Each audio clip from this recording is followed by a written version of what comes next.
I was playing before this. Um, the ghost spawned in front of me, but it was just it was staring at my feet and it was doing this.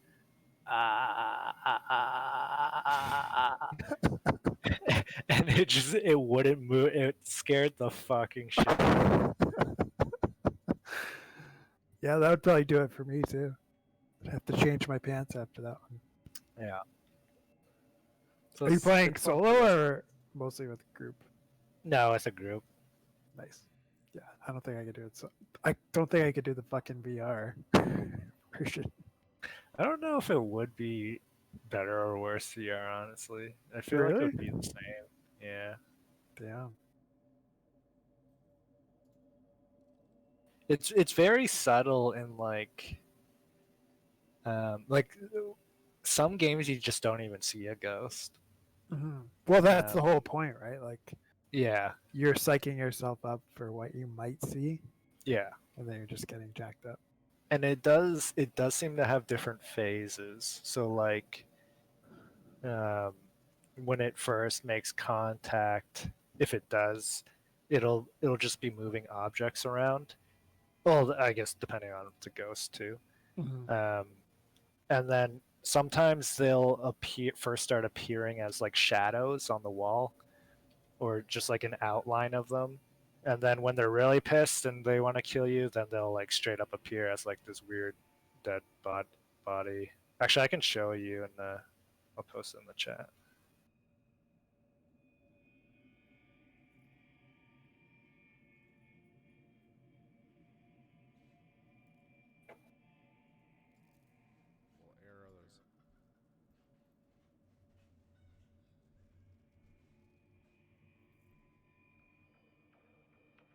This was one from the other night that just Oh shit. it's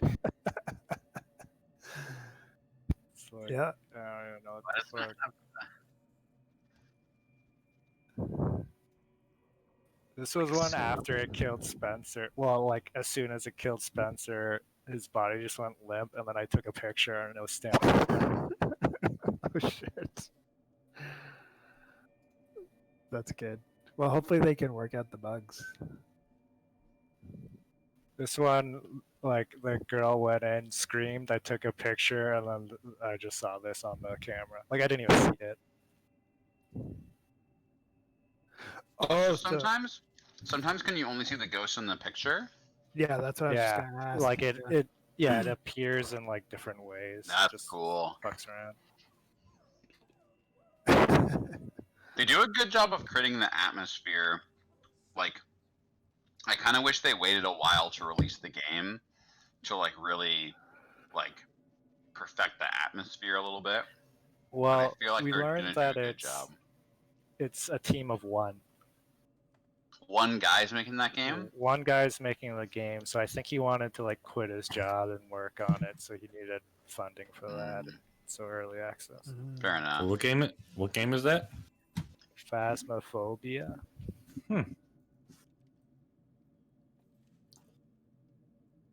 It looks very scary.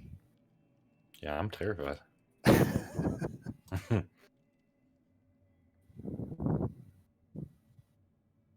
I shit it in my pants. Yeah, me too, a little bit. How come Brian bailing the day of? Would it be? Classic. Would it be Ryan? Classic. Good one.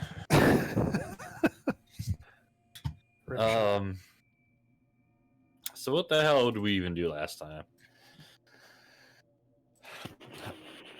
We fought those gargoyles mostly. We got out of the foot pad room, and then we fought some gargoyles, and then we got to this puzzle.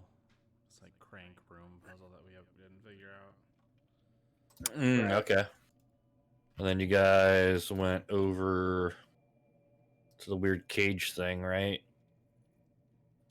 And then you saw this weird room with the controls. And yeah, you guys pretty much figured out this trap room area, right? Yeah, with the sloped,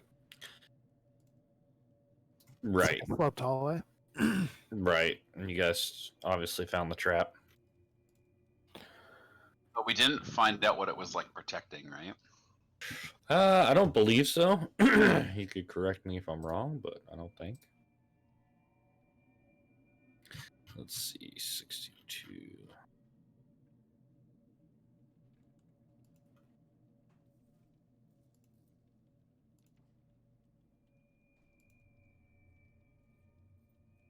Yeah, I think that's what you guys were currently at. You pretty much figured out that you pretty much stopped this trap, right? Someone, who was it that like put shit in front of this now? Don't remember. Someone did, Yeah. right? Yeah. Yeah, I can pretty confidently say you guys disabled the rolling death trap. But yeah, you're at the gargoyle. The slot, I guess, was messing with it last time.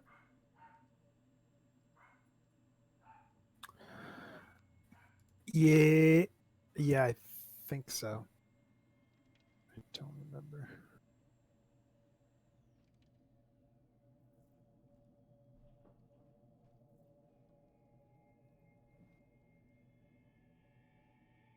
All right, so do you want me to re-describe the statue? Yes, please. All right, so what the slot is currently seeing, since no one else is over there, 6 foot tall statue of this leering four-armed gargoyle, pretty similar to the ones you saw above. Sorry, this is behind the curtain. Yeah, that's the star symbol. Okay. One of its arms is broken off and lies on the floor. In front of it, its hand curled into a tight fist. The other 3 arms have their clawed hands open in such a way as to suggest they're meant to hold something. And then carved into the wall above the statue is the riddle: 3 I need, then 3 more. 3 more still opens the door.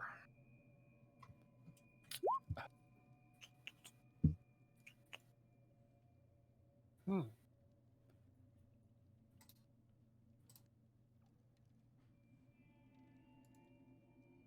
All right. Well, 3 of what? What do you guys think? well, they wanted money last Money time. before? So this is just a consolidated version. Why don't we just try putting 3 gold in one of the palms? Doesn't it say 3 something, 3 more? Can I read it again? Is that on the? Did you put it in the thing? It's in chat. Yeah. Just looking. Ah, chat. So 9. He needs 9 altogether. Mhm.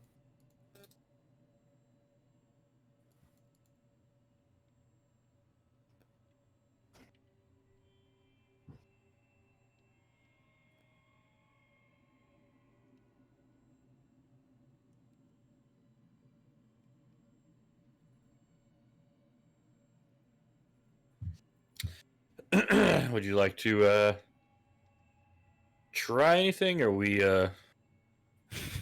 moving on from this guy? I think we should go and try to. What angered the last one? Like, That did we we just? didn't pay them. I know, but did we like just walk past it and not pay it, and then that fucked us up, or Yeah. Yeah, pretty much, I think. did the other ones have slots for money? Yeah, it did. It was obvious what you were supposed to give them. Okay, well, why don't we go examine this one to We- see if there's a place to put the money? I remember someone looked at the hand because it was on the floor. Yeah, someone did. I think someone actually smashed it open. And there was nothing inside, right? I think that sounds right, yeah. You guys have defiled the statue.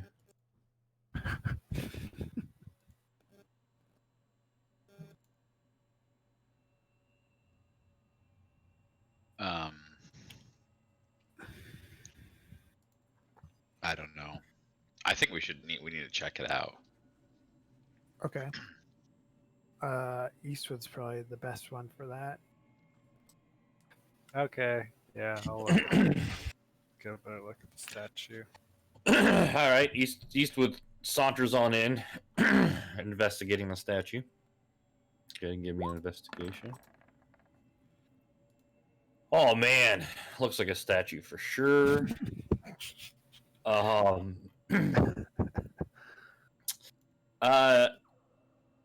You don't notice anything odd besides the fact that as you inspect the broken off arm, it looks more intentional than accidental or from it crumbling apart. It's a very clean cut, and obviously you notice the one on the ground had a broken fit or a closed fist before it was broken by you guys, but now it's kind of shattered everywhere. But the other ones are clearly open, but other than that, nothing else abnormal sticks out to you. Except for maybe, it's. I'll give you this too with the 26. Its mouth looks like it's hinged on the inside. Maybe it looks like its mouth can open and close potentially. Can I pry it open? I want to get some food. What? Like pretend an airplane and airplane it some coin or something. Have we? What is this over here? That's the. Sorry, I think one of the lamps that's not lit, I believe, or one of the Okay. candles. Yeah, candles.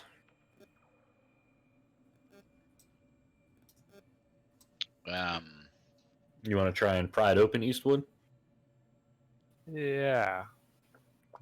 Is Eastwood behind the curtain right now? Yeah, I guess Eastwood would have to be a little bit closer. Can I walk it? Oh, okay. I want to see how many of these candles there were, because if there were 9, I was gonna say that maybe that was part of the puzzle. But alas, there are not. Give me a. What do you want to do? What's good for prying something open? Athletics? Oh, You is little- this actually? Little crowbar or anything? I just wanted to like pull on it to see, I guess, if it would require a lot of strength. Oh, yeah, it definitely seems like there's some sort of thing currently clamping a shut. I mean, you definitely moves with your prying there, wiggles some, but it doesn't open the whole way from that check. But so can I? So I can assume it has some kind of mechanism to open it. You can make that assumption. Yeah, it's hard. You can't really see it that well, so you don't really know for sure. But I will give you with your investigation check too. As you pry it open some, there's definitely a gas like smell that kind of leaks out of its mouth a little bit as you open up a little bit of a gap. Oh my god. Huh. There's a gas coming from it. Eastwood, is there any, like, is it clear we could give him money or something? I don't think so, right? I guess you could throw money in. I don't think it's money, man. I think it would be more clear than that. So what he needs 9 of something. So what does he need 9 of?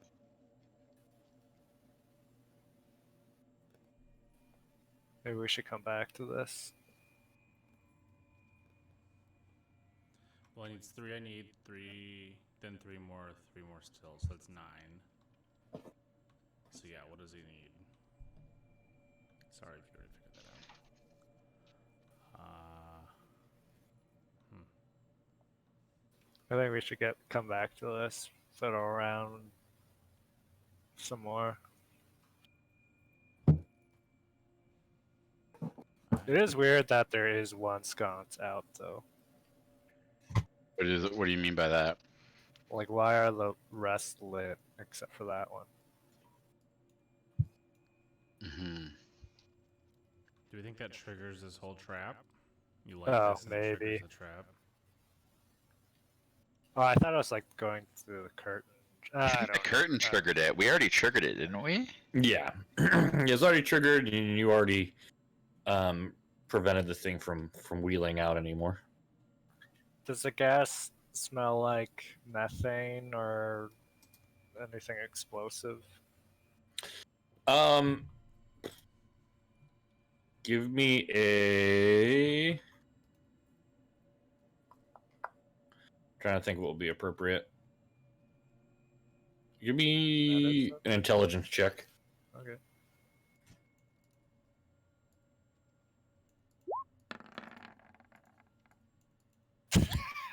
Yeah, you're not. The gases aren't your strong suit. You're not really sure. I mean, if you want, we could just start throwing money down and see what happens.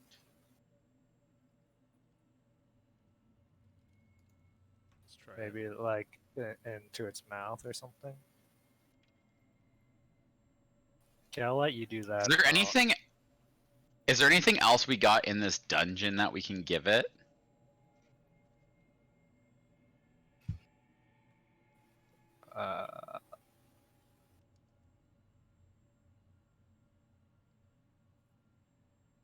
What else have we got down here? So how many of the gods are there? A bunch. 9? Yeah, 9 trickster gods. That is true. So, We have to what do we collect them toss the all. item? You think so? No, I can't imagine that. Didn't we get some other kind of treasure? Like, I can't remember. I thought we got something else, but I guess not. We got the skull, the talking skull guy. We got the genie. And then Kriv got the item that lets him control the slot. Mm-hmm.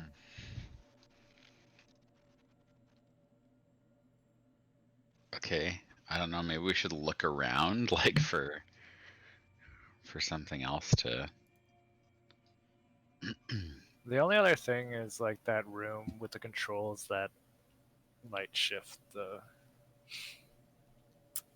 gears or whatever that we could fiddle around with. Okay, I vote that we probably come back to this then, Okay. because I don't know what else would be.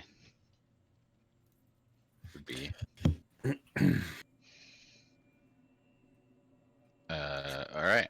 Sounds good. Where are we off to? It's the control room. We've basically explored every path we can with the current configuration, right? That's what it looks like. It Yeah. seems like it. Okay, let's go back to the control room.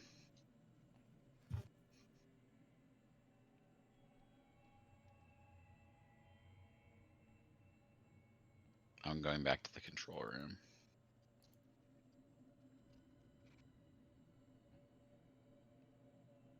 All right.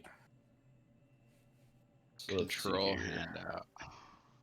Yeah, I was gonna say you got it still.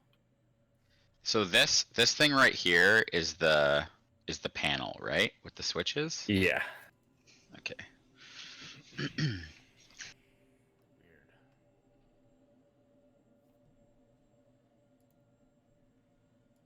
So there's 2 dials, a lever, and 2 buttons that I can push. Is that correct? Yes. Okay. I guess. Are you guys coming into the control room or are you staying out there? Yep, I'm coming with you. Yeah, maybe I could just grab everybody. No, I can't. Crib's internet's dead in case anyone didn't read that. Yeah. Well, shit. Alright, let's figure this out. I guess should some of us be scattered throughout so we can move to the new places that open up? Or is that a bad idea?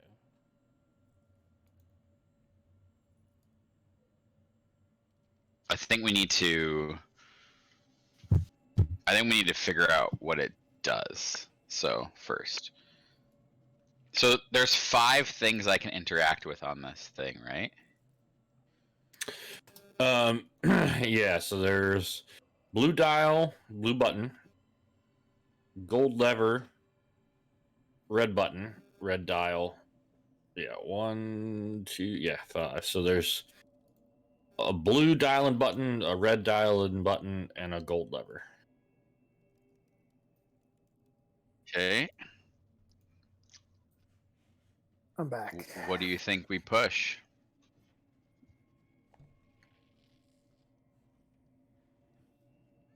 Let's just pull the lever once and see what happens. All right. Carl pulls the lever once to see what happens. All right.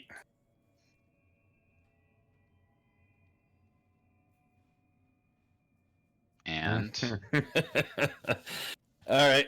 So you pull the lever down, and it locks into place down, and a substance begins to pour into the room through these iron pipes above the wall engravings throughout the room.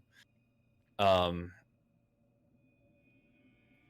it starts slowly filling up the room. Does it look like this goo that's all over the place? Yes. Let me figure out what this shit does. oh my god, dude. She got slimed. What's that Nickelodeon show? Family Double Dare? That could be it. Do you mean uh-oh on YTV? Oh wait, that was a They're Canadian American, thing. Yeah. Yeah, I was gonna say I That's don't know what true. that is. You guys never had that.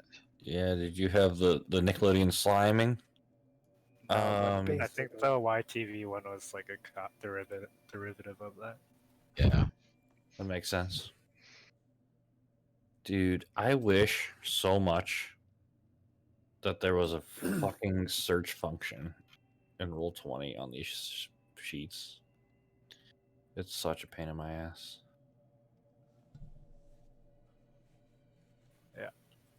Well, yeah, would be nice. There's so Like, much. why is would that be not a nices on Roll20? Yeah. Like it tells me, oh, look at this from above. And then I scroll up and it's nowhere to be found. I think it would just have a link to it.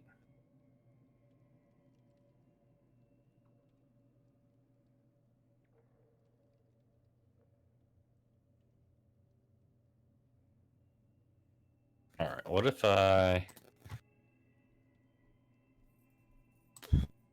pop this out?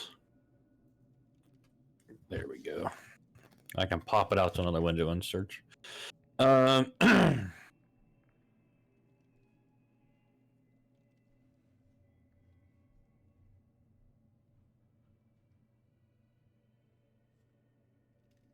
right, cool. Got it. So just starts filling up the room slowly. It looks like Carl is the only one that was inside the room. Looks like everyone else waited out. No, Eastwood's in there too. So Eastwood and Carl.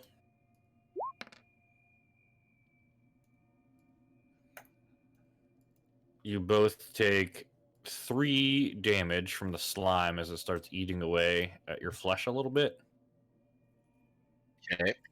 And it's just dripping down from the ceiling. So if you remain in the room, you're going to continue to take damage. But at this point, the gold lever is stuck in the down position, and you could tell when you jammed it down, it's going to take a little bit of work to get it back out of that position. Now seems quite stuck.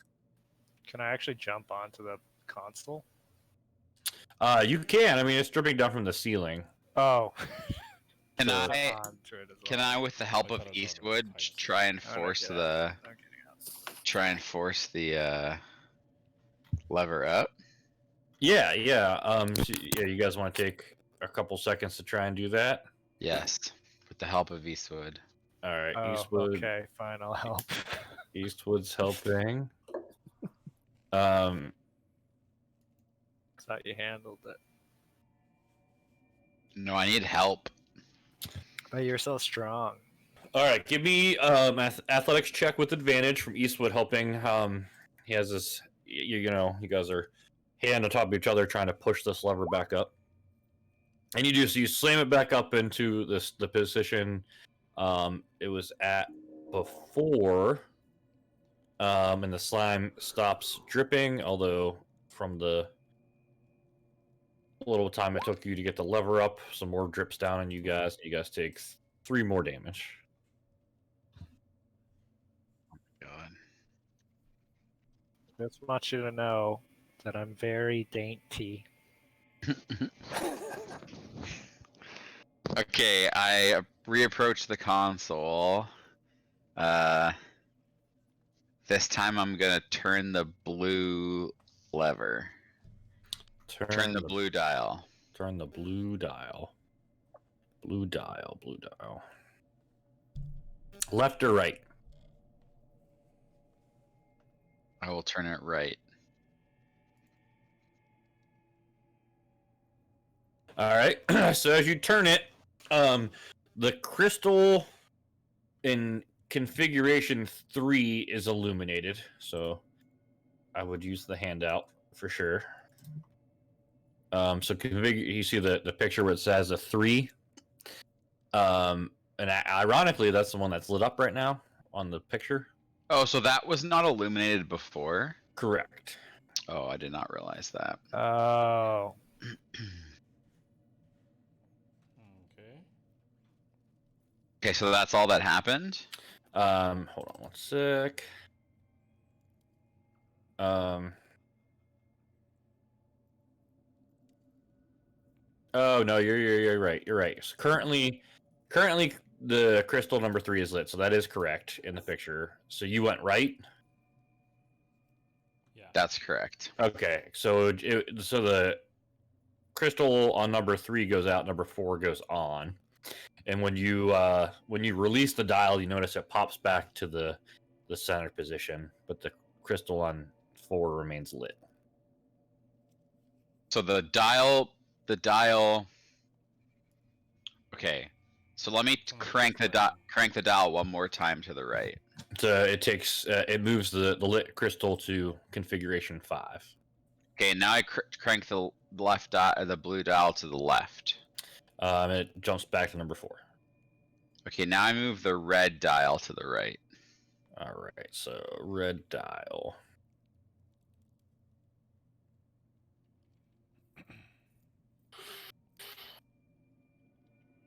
Clearly, whoever designed this console has never heard of UI UX. You don't notice anything discernible happen when you flip it to the right, but it does snap back to the center position, similar to the blue dial. If you let go of it. What if you do both at the same time to the right? Okay, I do Or both left. at the same time to the right. So the crystal moves right 1, so I think back to number 5.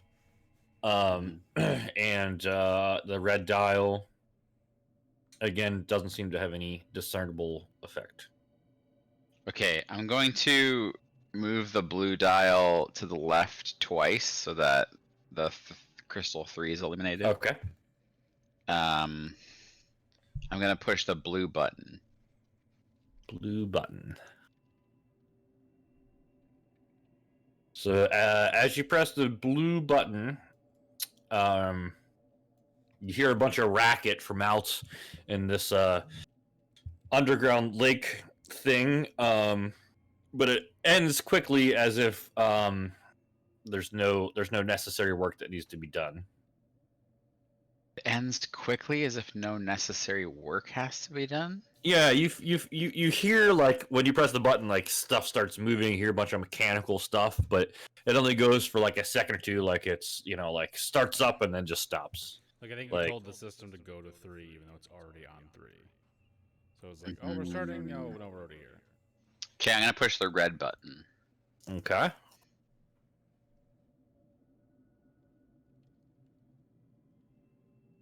When you press the red button, this comes slamming to the floor with a loud crash that echoes throughout the room that you're in very loudly and out throughout the echoey cavern where the rest of the people are. But this 6-inch thick sheet of iron just drops in between the doorway to the room that you're at.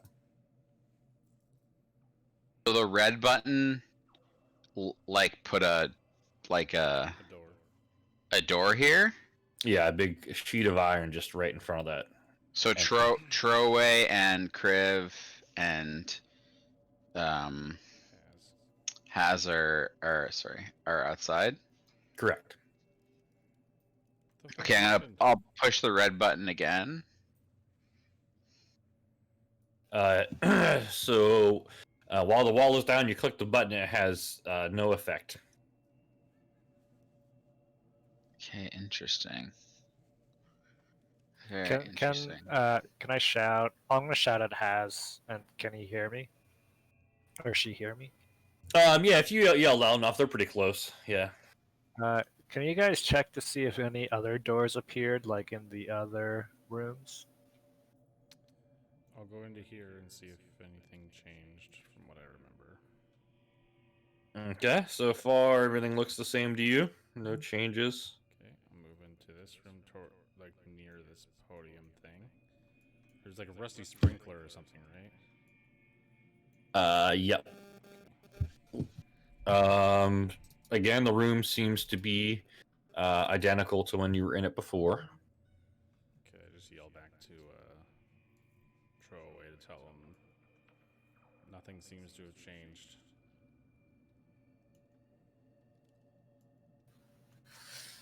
Okay. This rusty sprinkler thing, Uh is just straight up. There's no like buttons or anything on it. No.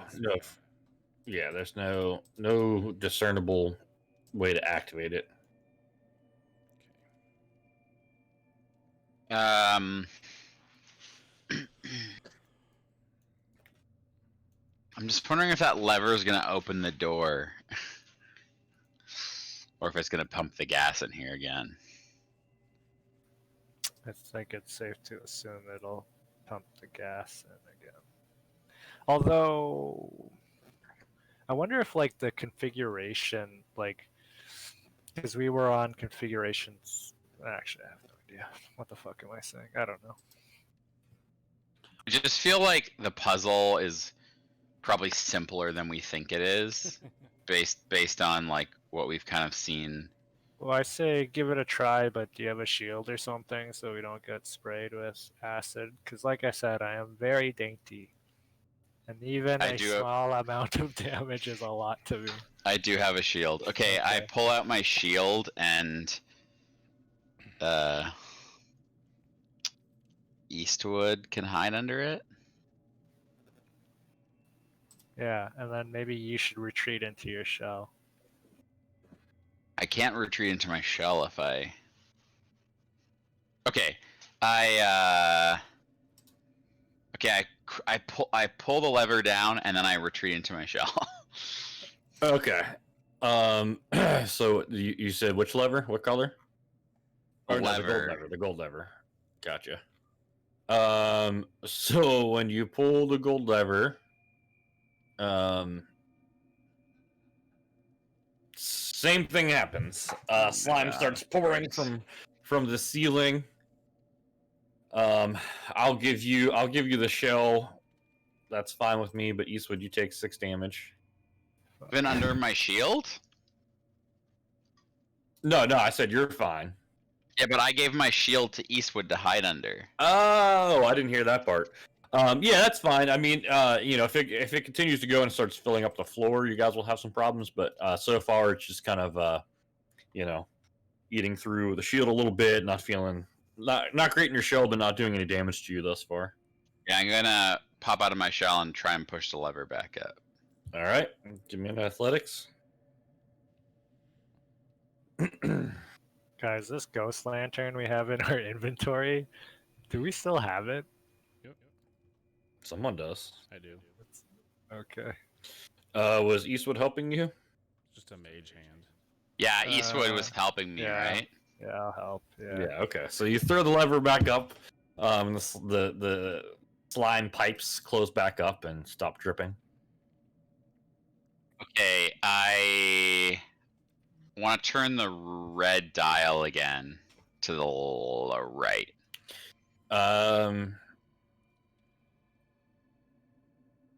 Doesn't seem to have any effect. Okay, I push the blue button again.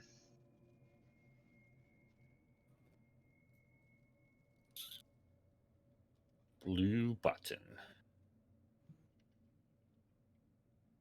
Are you still in configuration 3? That's correct. Yeah. So you hit the blue button. Same thing happens. You hear the machines kind of start up, and then they stop suddenly. Okay, so it seems to me like the red dial is some kind of like nothing so far. The red button closed the door but won't reopen the door. It seems like the blue button changes the configuration, and then the blue dial changes the configuration, but the blue button like locks it in, and it seems like the lever just dumps oozy slime on you. So I guess Unless like it doesn't. we can change the configuration, but I don't know how to get this door back open. I wonder if it's involved with the configuration. Like, maybe configuration 3 makes ooze dump into this room, but the other configurations dumps it into other rooms. And then Excuse me. I don't know about the locking door. Okay, I'm gonna turn the blue knob to the right. Okay. So that would take you to configuration 2. That would be to 4, I believe. Oh, to the right. Yeah. 4. Yep. Maybe, So 4. And then maybe press the button that locked the door in the first place, but on a different configuration. Okay, I'm gonna push the red button now that I'm on configuration 4.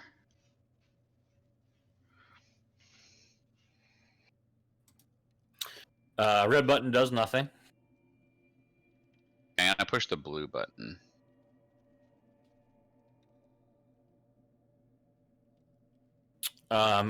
So the cogs rotate. So correct me if I'm wrong. Does it not look like all of these configurations look exactly the same in this picture? They look exactly the same. Nope. The openings. There's Oh, you're openings right. at the Yeah. corners. Yeah, you have to zoom in.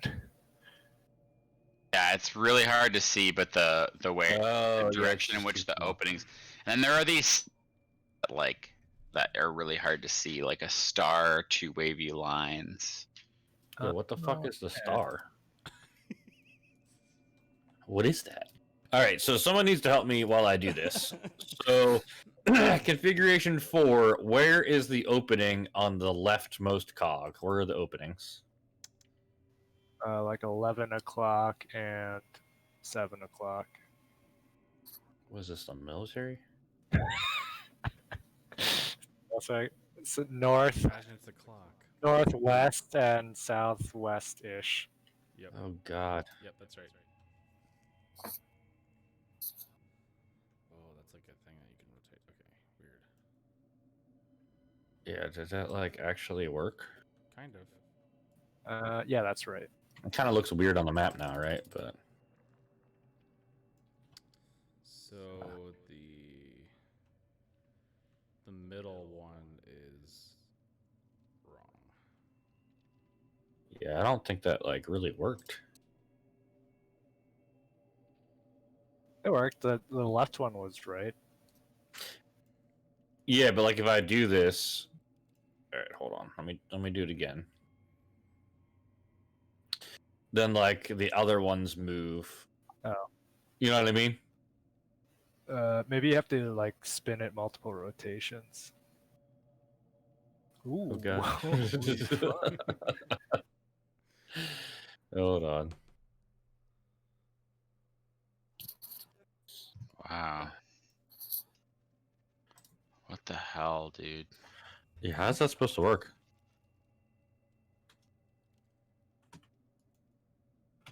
So also, I feel like someone's gonna have to be in one of them, right? Like, Yeah. Like Yeah. in we're order to still like locked. get all the other guys can go, and I guess we Can I can. say I just stayed in here instead of came back? Well, once these gears start moving, once we get them moving, like how are you supposed to get into the rooms? I like wonder, you're should gonna. we just like write with text like the placement of the doors based on the number? What does this actually do? Does it actually do anything? Man, these Years macros. of hate. What does this actually? Does this actually do anything? I see a really tiny Seem version like it of this does. room. Yeah, it's like a weird dice roll.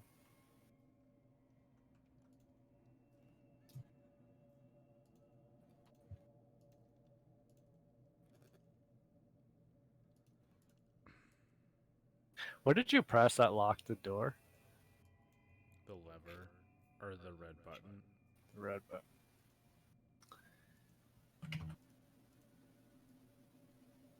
What if you move the red joystick to the left and then press the red button?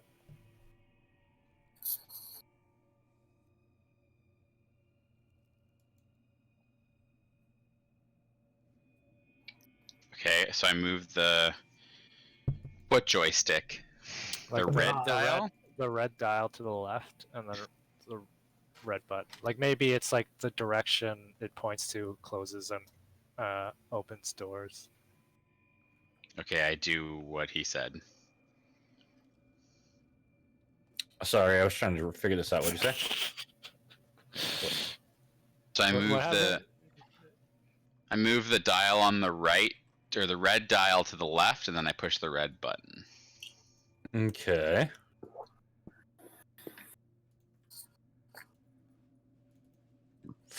So as you turn the dial to the left, you and Eastwood start hearing this very eerie, whispering, long voice in your heads. Seemingly, coming from nowhere. And it whispers, "Come play with me."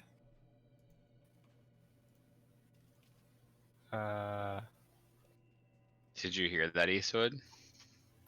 Was it so it was like telekinetic Yes. or telepathic? Yeah. Okay. Telepathic. I'm going to think in my head, okay, but how do we unlock this door?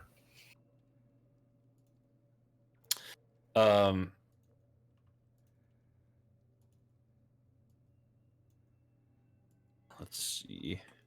What door? I'm gonna use my brain to visually transfer what I'm seeing, like this room, and just like put it into my brain. Okay.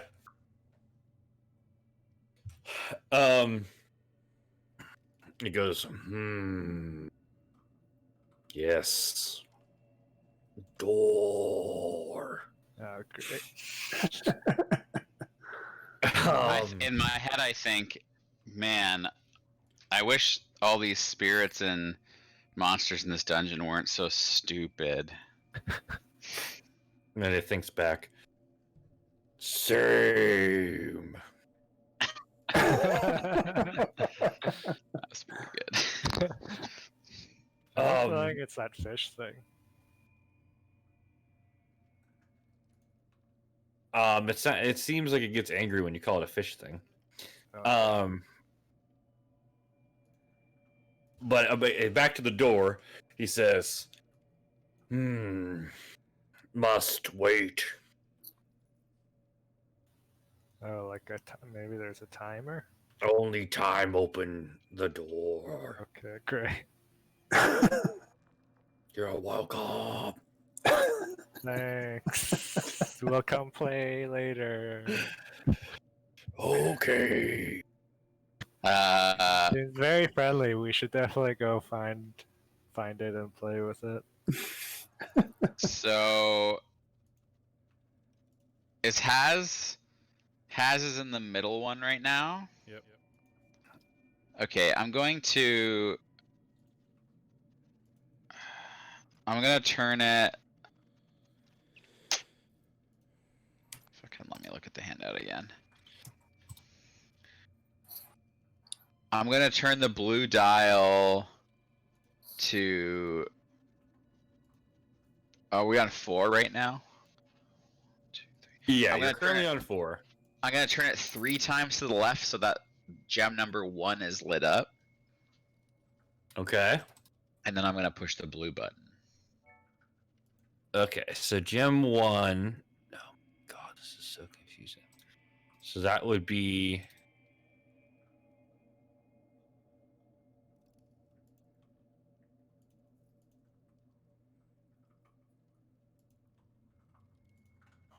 Hold on one sec.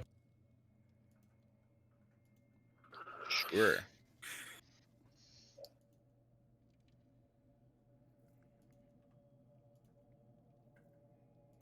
These numbers helping at all.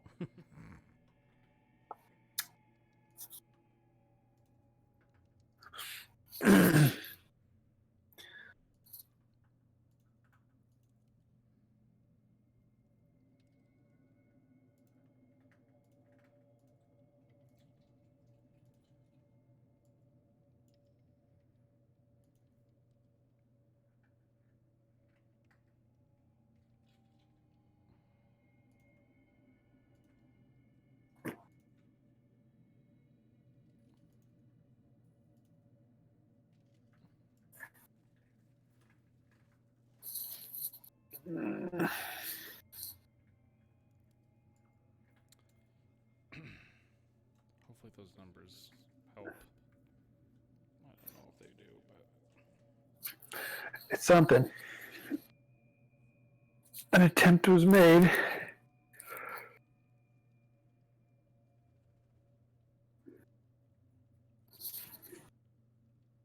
I don't know what you guys already tried. I missed the. blue dial seems to move the glowing gem to which configuration. The blue button makes it happen, like makes it go to that configuration. The golden lever drips acid from the ceiling and locks it in place. And you take damage, and then the red lever so far does nothing except for close the iron door to the room. Okay. So when I put it to 1, I believe that Haz's room one passageway should face up. One will face up and one will face right.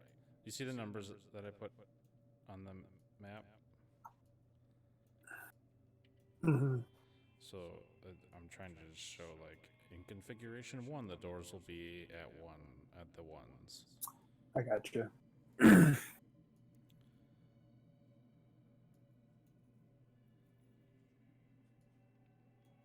At least that's what I'm trying to do.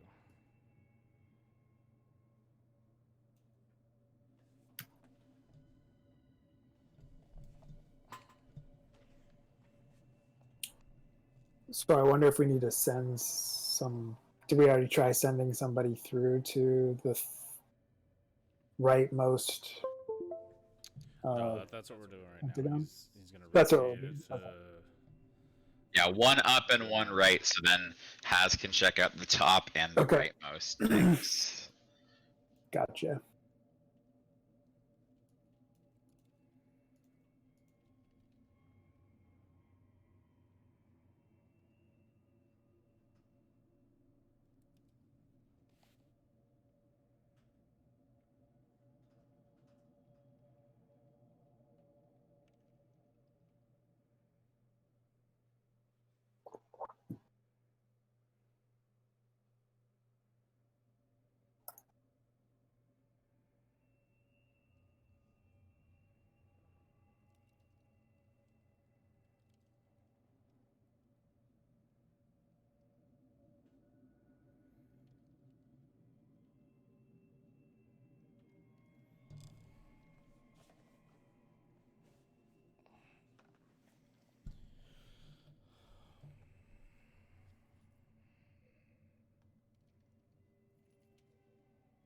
Why is it so hard?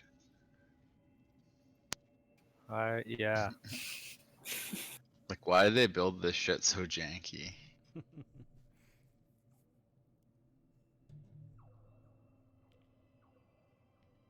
It's because it's non-linear. You don't know if you have the right info yet.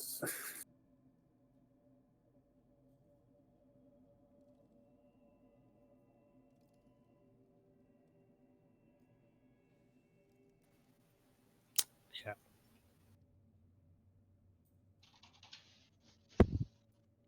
So clearly we don't want the the gas from the north one in the middle to open up at all.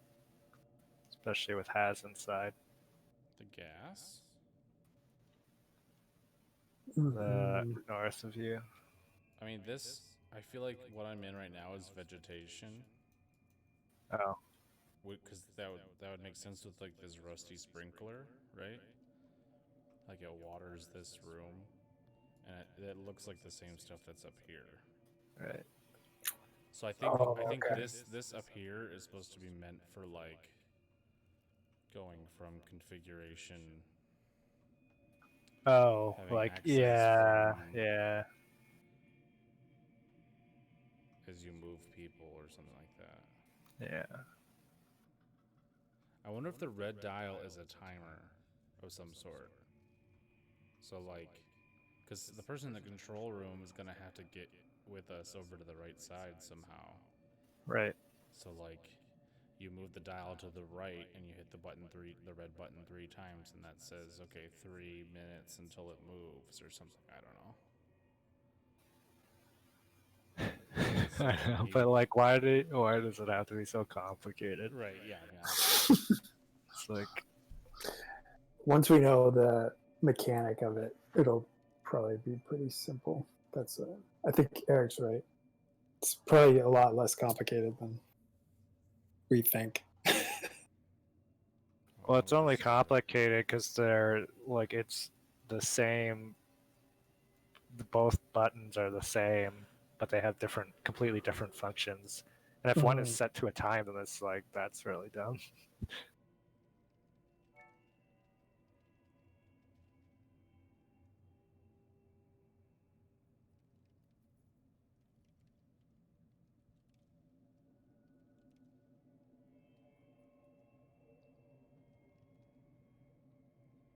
So I don't. Sorry, is Crystal janking things around?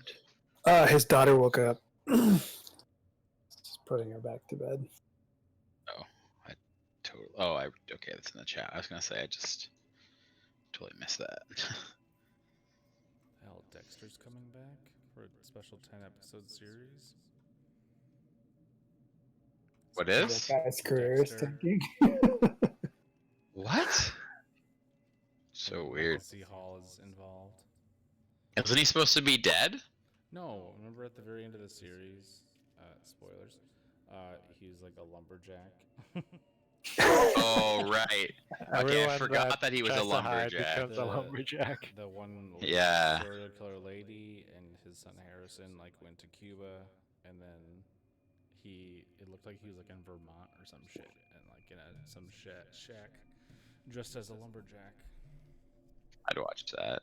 Michael C. Hall rocks. Like that show got pretty cheese, but I feel like he's a really good actor. I thought that show kind of sucked, to be honest. The first 4 seasons were really good, in my opinion. Yeah.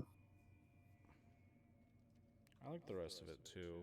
It's just a hard thing to believe that he got away with it for so long, But Mike, did you watch the John Lithgow yeah. season? No, I Season stopped 4. before that. Like, I don't know. That season was like pretty phenomenal. Like Colin Hanks and John Lithgow as the villains. I don't know. I thought it was like I agree that That's one of the 2 seasons though. Season 3 was John Lithgow. Season 4. 6. Season 4 was John Lithgow. Season 6 was Hanks, I think. Oh, I thought they were in the same season. Okay, my bad. Season 5 was I motivational speaker dude. I hate the thing that pissed me off about the show mostly was the that like the kind of smartest guy in the room issue, you know, like where he was so much smarter than like every other person in the show, Yeah. and that was kind of the only explanation as to how he got away with things a lot of the time.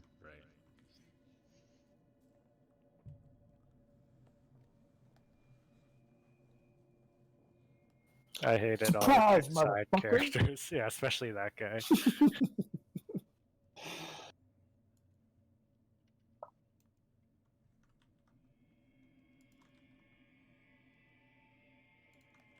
I really liked his the like detail on his procedure, I guess. I don't know what it's called. His pattern is Trophies. yeah, How he kills like people. Operas Mirandai. Oh yeah.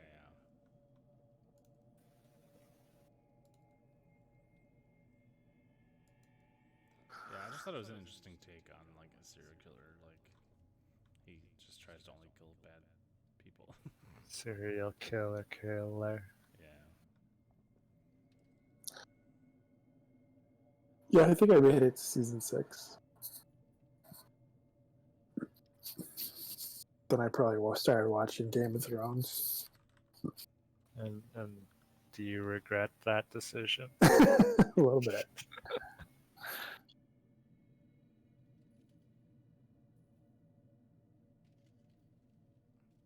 Did you see that hot take thing about the guy that played Davos, which No. came out yesterday? So the writers wanted him to have a love interest with Missandei, the like slave girl, and the actor said, like he's flat out said, "I'll leave the show if you make me do this. I refuse." And it just like it shows that they really don't understand their characters if they think like that was even an option.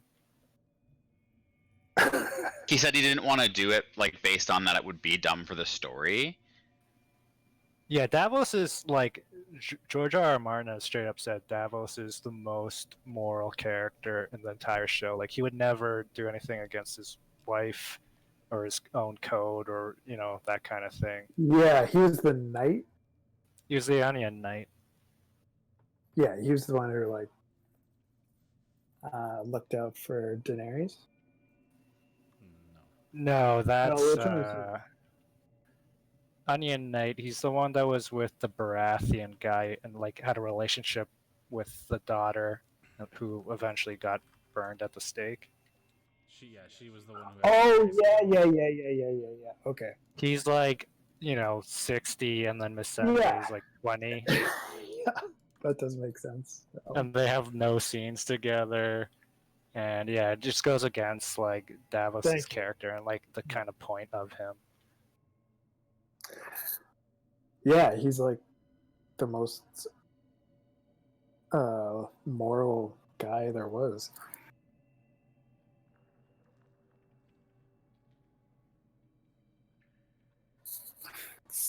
They wanted him to have an affair. They wanted him to have like one of those, he gives her a look, she gives him a look, like basically what Wormtail had with her, but a 6-year-old dude. Sweet. Yeah. Well, didn't karmic justice get served with that? Like they they phoned it in for Star Wars, right? And Yeah, they got fired dropped for it. Yeah, that's actually was really funny.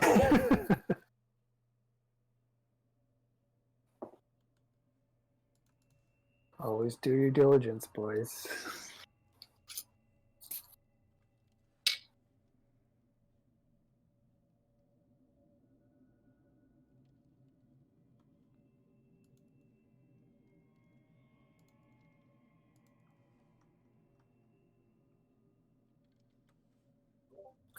How's Duff's homebrew going, Eric? It's really good. We fought a hag the other day.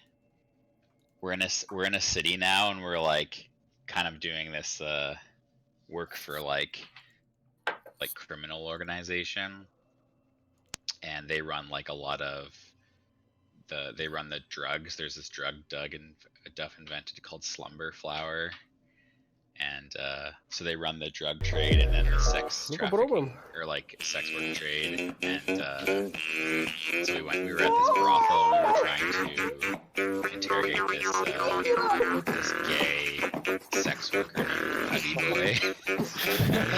We had to interrogate him to get information about this missing gnome,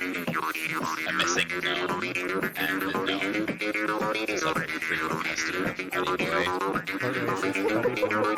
He is a wood elf, and It was actually Matt Demon. and so we went to this brothel to get information, and when we were at the brothel, we kind of like uncovered that something weird was going on with the like madam, and it turned out that she ended up being a hag, so then we had to fight her.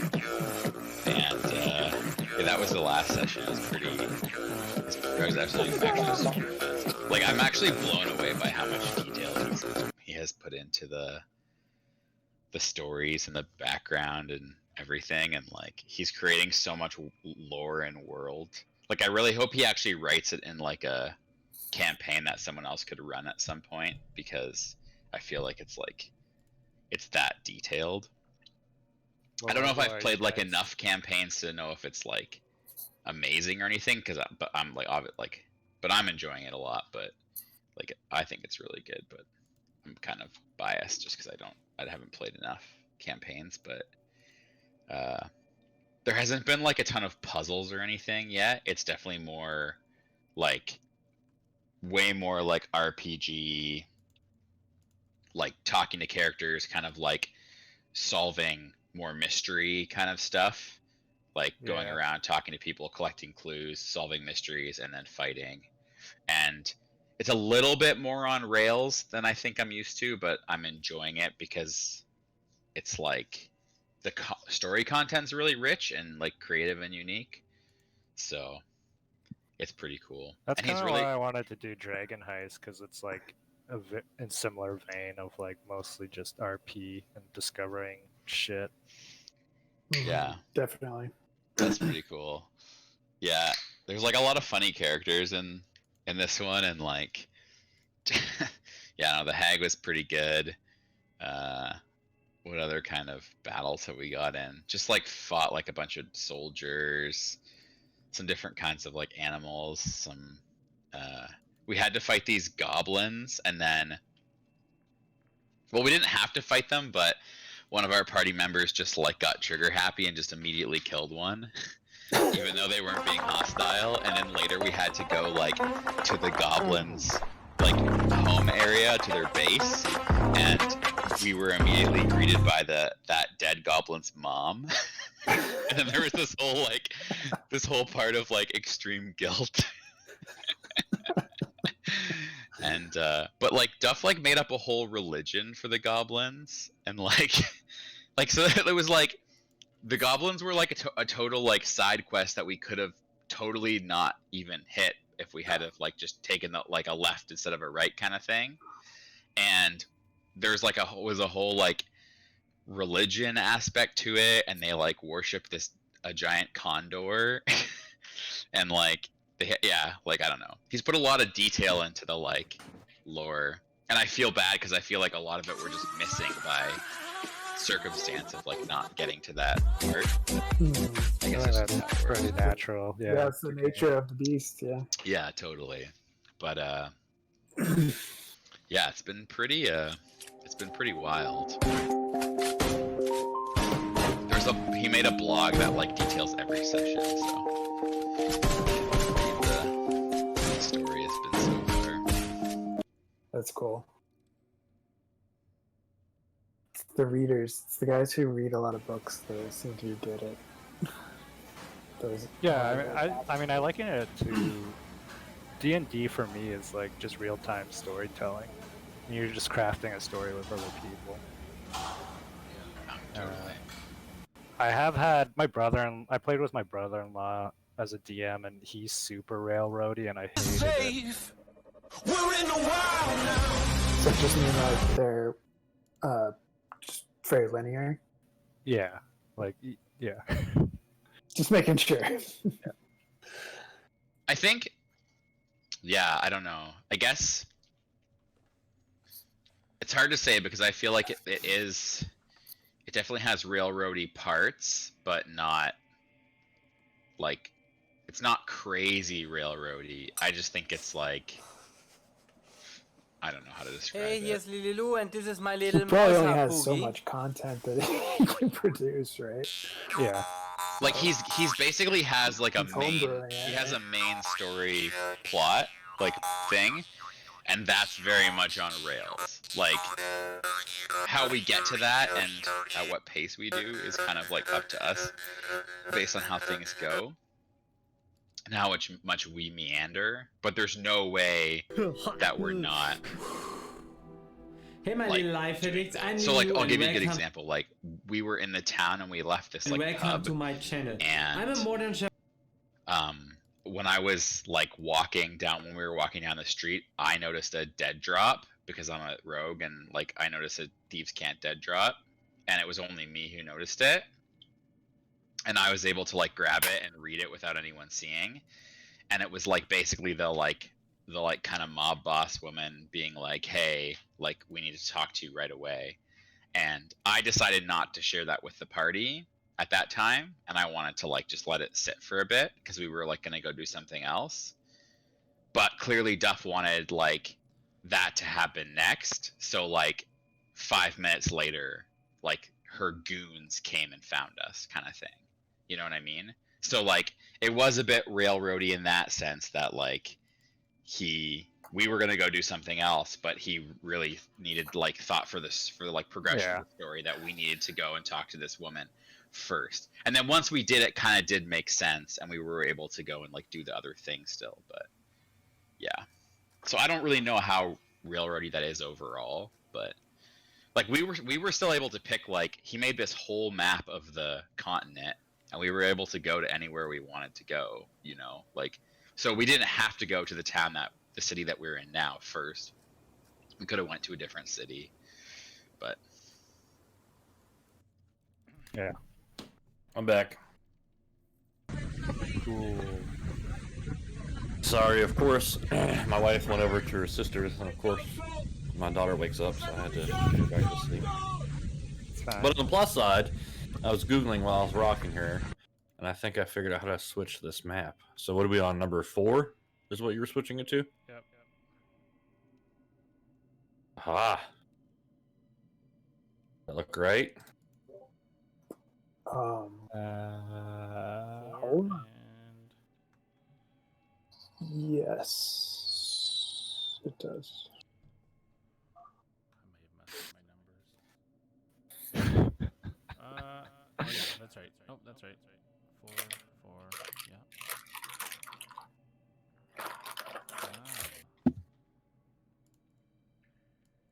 Guess we don't need my numbers anymore, huh?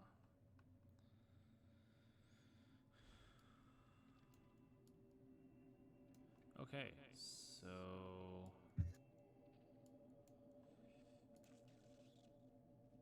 now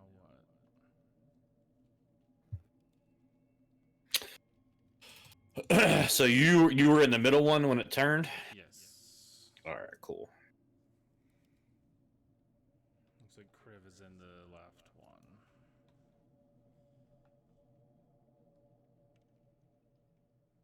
Alright, so as the cogs start to turn and big grinding noises that echo throughout the cavern, you has inside of this room, as it begins to turn, you notice the sprinkler seems to start spinning and making some sort of pumping noise from underneath his gear, and starts spraying water all over the large vegetation in this room. But other than that, nothing seems to happen. Just water spraying all over you in the plains. Great. So has the thing moved? Like the thing didn't turn. It did, yeah.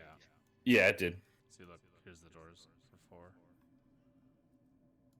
I thought I put it to 1. I thought you said 4. No, 1. Oh, that's what I thought I asked. Sorry, my Sorry, bad. no, It was yeah, definitely. I think I said 4. Sorry. No, it's okay. Flint wanted to go Let to me- 1. I can do that.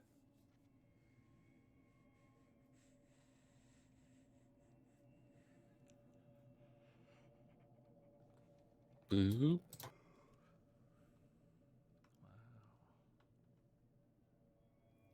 It's Okay. pretty nifty. Find a new feature, roll 20. All right, so now that we're on 1, Yeah. two things happen. Obviously, as the gears rotate, you're kind of, keeping your balance as it rotates. A passage opens up to the area north of you, right? Yep. And you see a thick green gas billowing out of this cramped room. That's what the little graphic is right in that room. Oh, I thought it was more vegetation. Great. Yeah, it starts wafting into the room that you're in, and you see through the vapors. You see a rotting corpse that's clad in some studded leather armor, lying on the floor in the middle of that cramped room, with its mouth open and its hand grasping around its throat. You see wrapped around one of its arms is a yellow band, similar to the yellow band you saw on the dwarf up in the hieroglyph room. And you notice the gas is quite heavy as it billows into the cog room that you're in. It stays pretty low to the ground. I mean, you notice the vegetation start to move. So we gotta do two things here.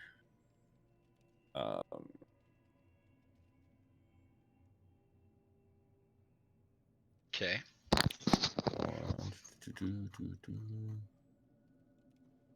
Dude, this place is confusing as fuck.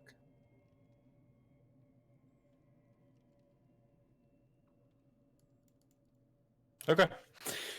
So we need to roll initiative. Okay. Oh fuck! All of us, or just? Yeah, in case you guys are able to do anything. First of all, Chris, how dare you?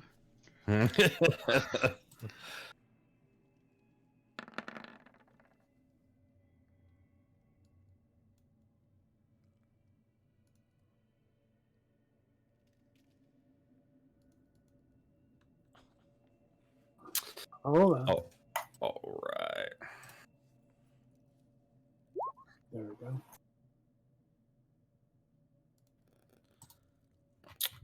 All right. All right. So as you see these shambling forms of vegetation rise up after coming in contact with this noxious gas that's creeping into this room, seemingly surrounding you.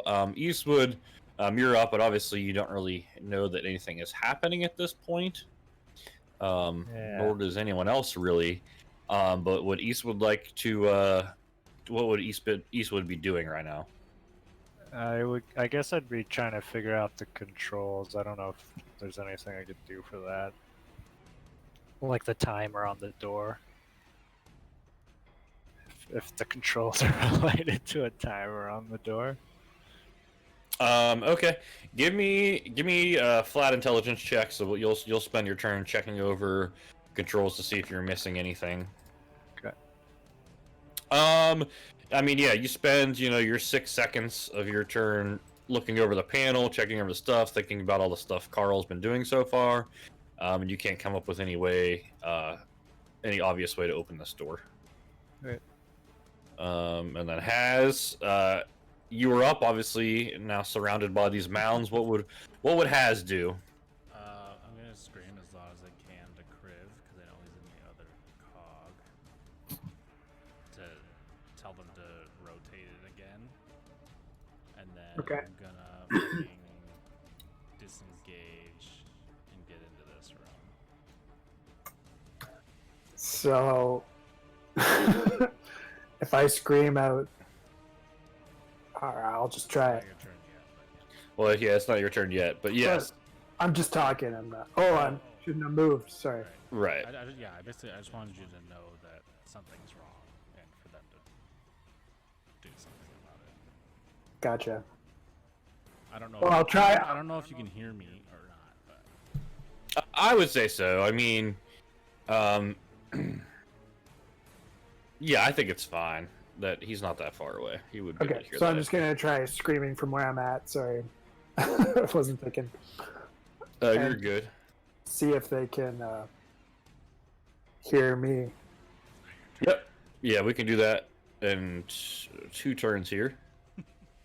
Carl, what will Carl be doing as of right now?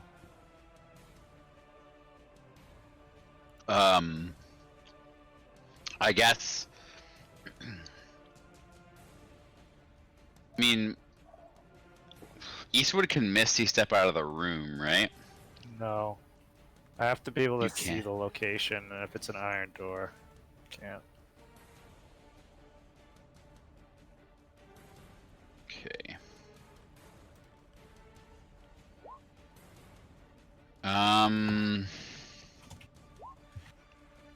I wonder. Okay, hold on. Let me look at my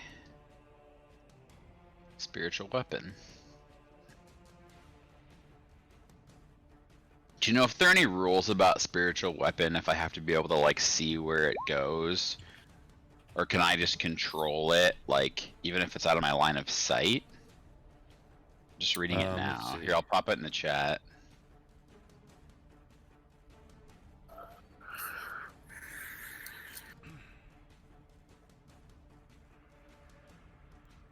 Hmm.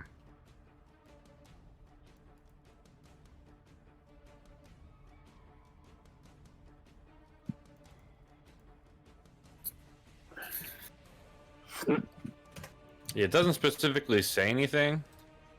Let's see what Sage Advice says.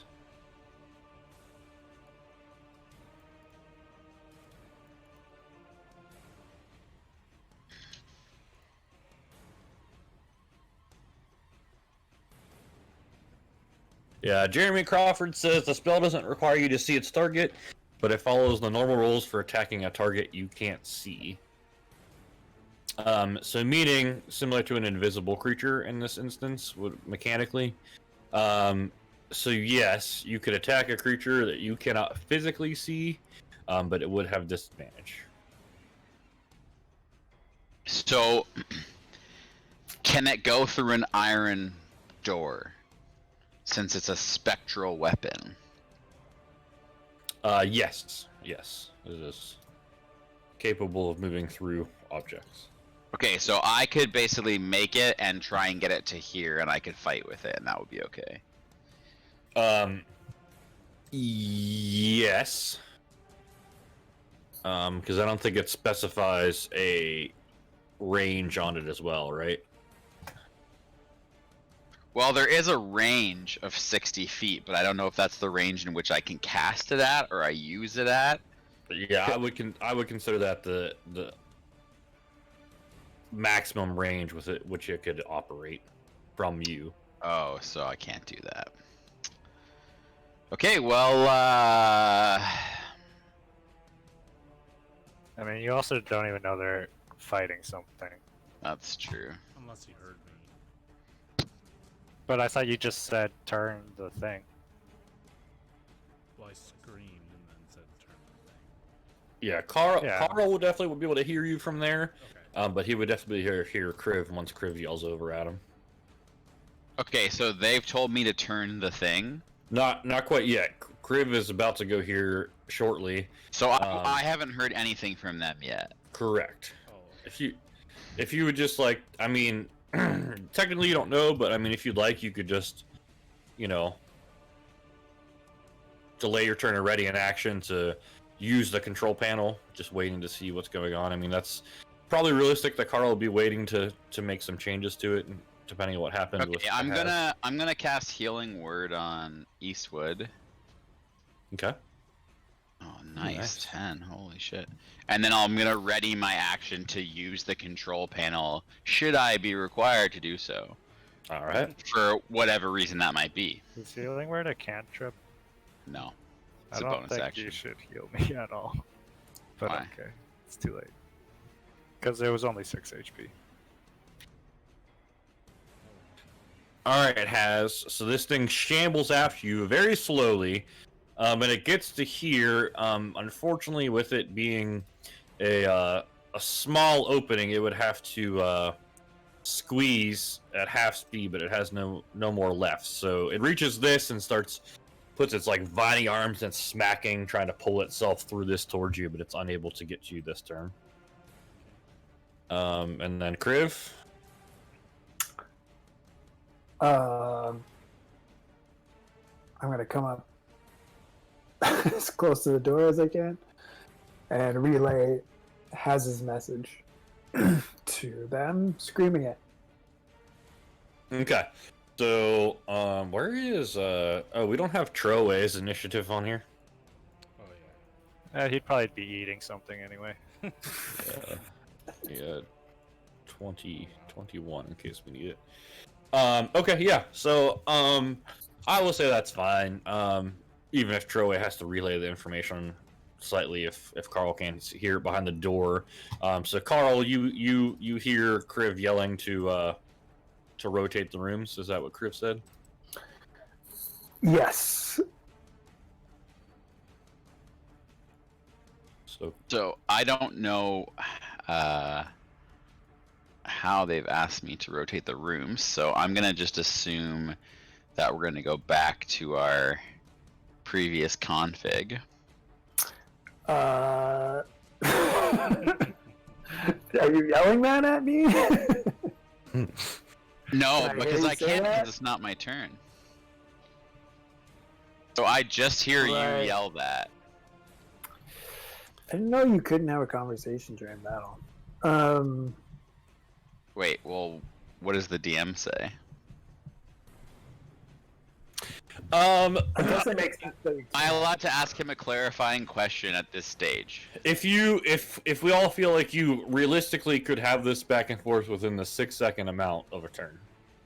Like, if I say, rotate the rooms, and he goes, which number? You know, kind of thing. Yeah, I mean, realistically, yeah. If you could probably do that within 6 seconds.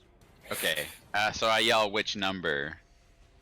And I gotta say, number 2! Okay, so I crank In a different the accent than previous. I crank the blue knob one to the right and slam the blue button down.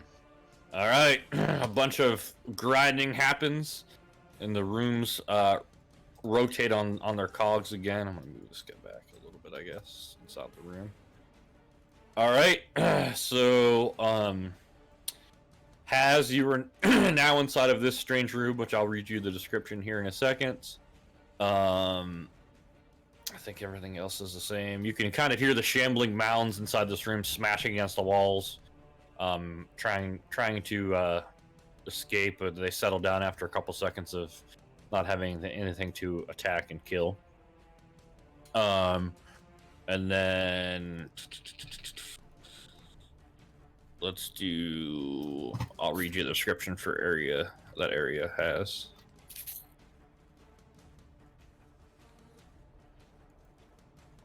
So now that you're in this room, you see there's 5 wardrobes standing against the ironclad walls. Each of them has a door bearing a carved image or scene. Puddles of gray slime cover parts of the floor in the chamber. The room has 2 exits. Currently, you can You can see none of them actually, so you can't see any exits currently. Yeah, so that's all you can see at this point. It seems like there would be exits to this room, but the only thing you see right now are these 5 wardrobes and this piles of slime in the middle of the floor. And then Kriv, I think you guys already got the description of this room, right? I think so. Yeah, it's pretty empty. It's a pretty Mhm. boring room. So as of right now, I guess we'll turn off combat for the moment. Yeah. So what would you like to do now? Griv, why are we rotating the rooms? I was just told to rotate them. I don't think I saw anything in there, did I? Because I think my view was blocked. Correct. Yeah. So it's just like, I say, the old boy has the old girl. Just What? told me number 2. Oh, Just told you number 2. do you have any way to send Has a message? I was just thinking maybe I should use the genie. Hold on but though. I don't know if that'd be- I definitely do. Like there's Do you- for sure Do you have something. the message spell? I don't know if the genie would be able to do that for me. So I wouldn't be able to respond to that, right? You'd just be able to send something to me. What for sending? Is that this? Message spell. Could potentially use prestidigitation. I don't know if I could use speech, but we could use like Do you have message? oh, that's only 10 feet though. Do you have the spell message? No. Wait, Hold on. I don't want to tell you what to do. I'm just looking at the slot. I mean, if it's something your character would know, you can just tell me. I don't think they would know at this point in time, but it's based on the configuration of your room. I have a question. Jump in the Do water. am I small enough to like go around out this doorway and like walk along the gears all the way back to them? Yes, absolutely. They are. I don't know how I would say that. You can definitely walk across them. Yeah. I'm just gonna tell the slot to jump in the water. Just see what happens in terms of. Dude, there's this thing. I know. I want to see where it can go. But Not to Has, you can walk on walls. True. That is very true. How tall is this room that I'm in? Like, how tall are the Oh. walls? That's a good question. Yeah, I guess I could just do that too. Go along the walls there.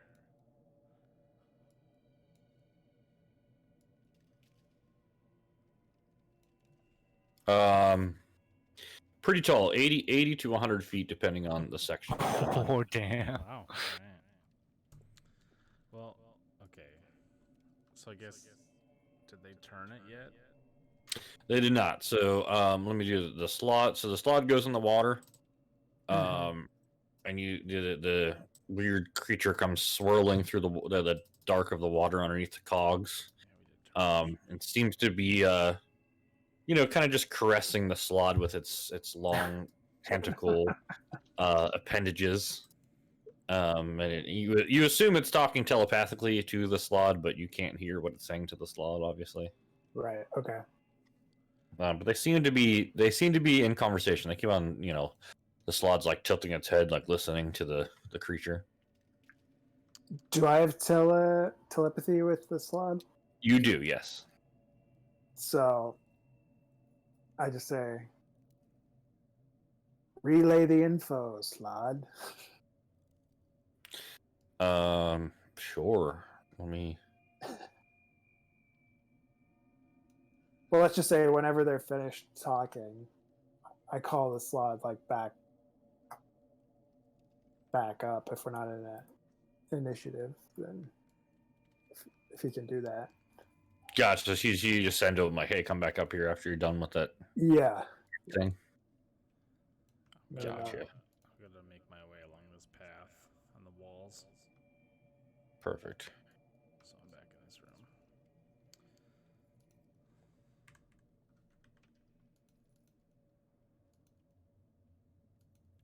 room. So Slod comes back and says, "Tentacle creature, very nice." all right, Slod. Nicer than you. Oh, that's not very nice. Called me Now pretty. who's not nice? Called me pretty Slod, frog. Slod. Yes.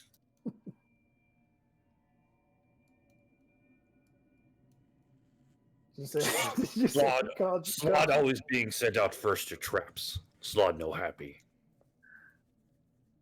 This is true. I am using you. Well, at least you could admit it. Okay,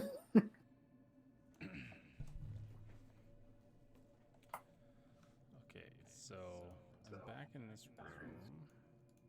I guess I'll yell like rotate to 5. Has that door opened yet?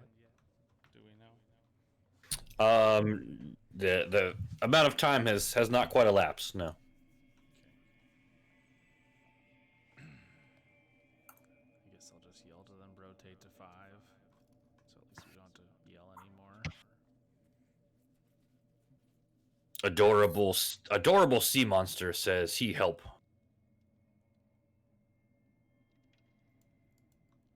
Is that what the Slod said? Yes. Okay. Ask questions. He give answers.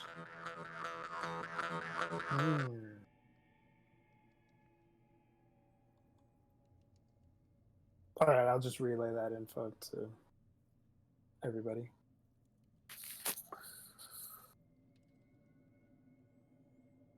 That's what the Slod said. That the sea monster said.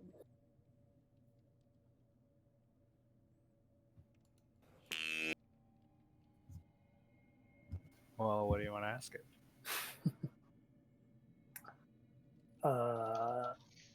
He's you wanna also ask it? the Slods. Or the creatures seems to be still telepathically linked to you, Eastwood, and Carl. Oh shit. Okay. I think we should probably all reunite first. But That will. okay, ask maybe how do we get the door open more specifically than waiting? Is that it?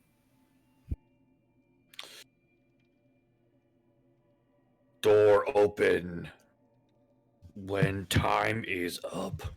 Oh my god. God damn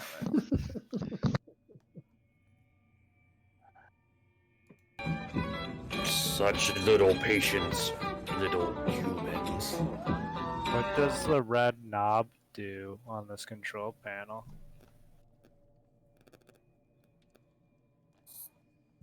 Let me see. Okay, I'll picture it in my brainium. Oh, yes. Red button. Let me think. It's been a long time since I've seen red button. Oh, silly red button, closed door. That's it. So never press the red button. Okay. No, it's trick.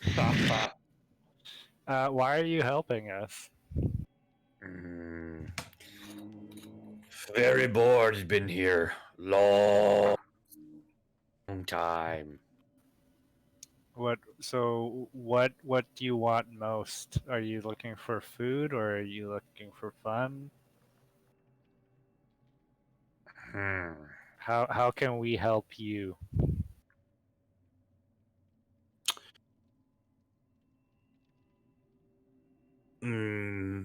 entertainment. Oh. Very bored being here for centuries. I'm gonna Ooh. cast prestidigitation and like do some little fireworks, like a little fireworks display.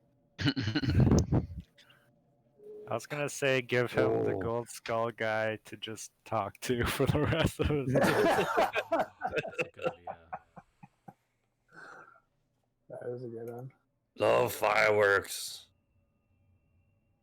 Very impressive. Beginning wizard. Oh shit, that's shady. All right, I'll let you make your own fireworks then. Give him skull, bro. Oh wait, Trailway has them. We'll give you a companion for the rest of your life, but we just have to figure out these doors first. Or wait for the door. Okay. Maybe we should just short rest until the door opens. Sounds Would you- great. Yeah, would you like to do that? Yeah. That sounds like a good idea. All right. So you guys short rest about 50-ish minutes later. Fuck. The door just shoots back up into the ceiling. You hear the sea creature go, "See?" Yep. Alright, let's reunite with our companions. Carl. Let's do it.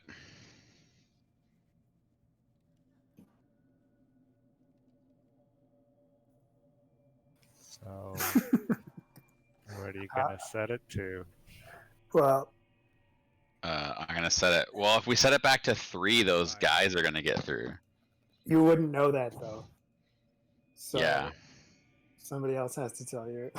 Well, okay, during our short rest, I probably yelled through the door, "Hey, there's monsters in the middle area, so don't connect us Okay. to them." Right? Well, I don't think Okay. there's any way around fighting them. Well, we can set it to Right, but we can group them 5. up. Yeah. So Okay, I'm Yeah. gonna set. But we'd I'm have gonna- to set it to 3 anyway to group up. No, 5. I'm gonna set it to. Oh, 5. I'm gonna 1, 2, 3. I'm gonna turn the blue knob 3 times to the right, and then hit the blue button. So side 5 then. That's correct. Okay.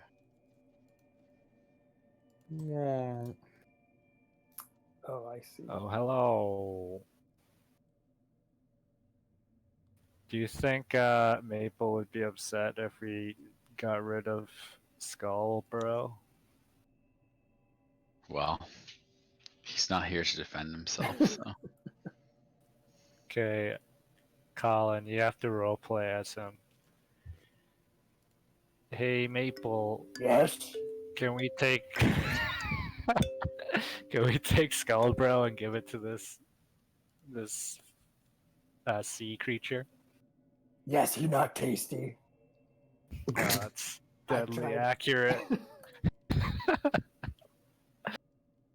Okay. We'll toss the skull into the sea creature. Okay. Here he is. Skullbro sounds cool. Yeah, that's his name. So here you can have him for all eternity. And I'll toss it Okay. to the water. Skullbro goes, "Hey, what you doing? Don't throw me in with that creature." Okay, yeah, no problem. And then I'll drop him and then soccer kick him into the water. Rise, you could kick me with that eye patch, you loser. As he goes plummeting into the water. See ya. The obelisk grabs him, and you assume that Skullbro is just going off, insulting the creature over and over again. And you just hear a low grumbling from the sea creature. Goes, Fuck you.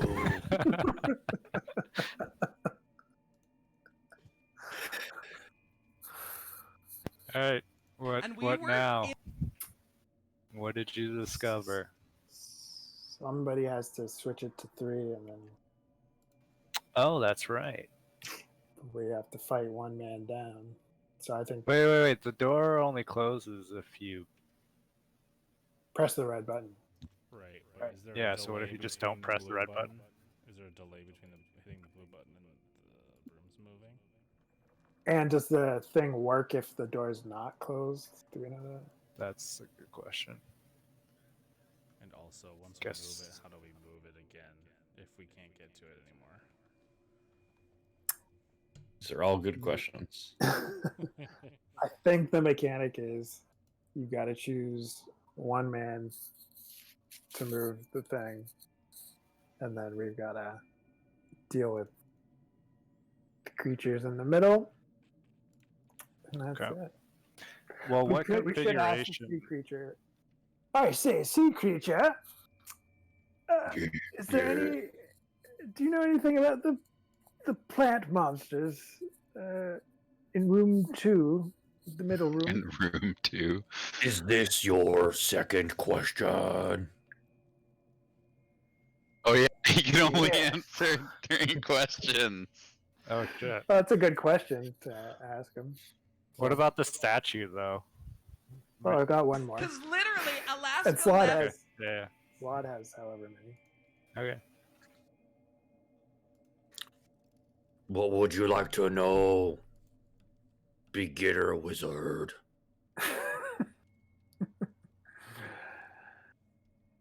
Is there any secret to defeating the plant monsters?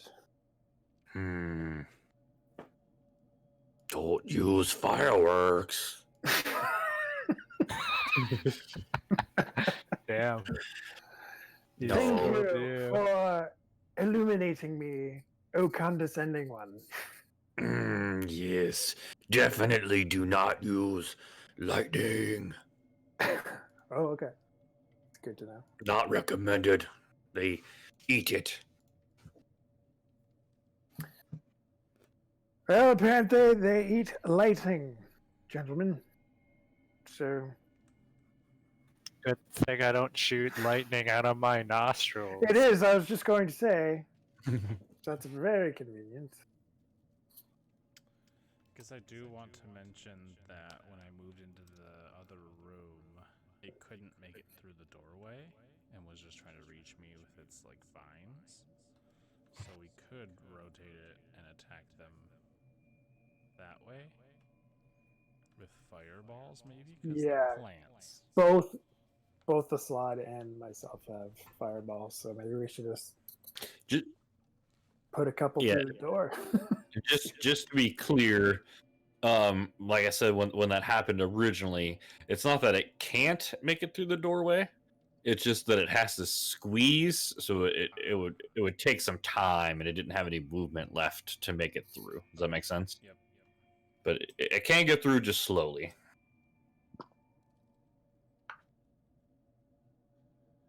But it would certainly take some time for all 3 to make it through a small doorway. Hey, sea guy, what's the deal with the statue that needs the 3 things? Ghoulie roll. Ghoulie roll? That's my name, not Seamoth. Oh.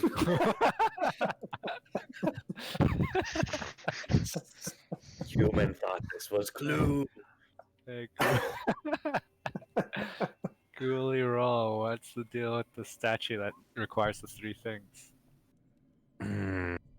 Statue. Oh yes, gargoyle. Yeah, the Yeah, the gargoyle.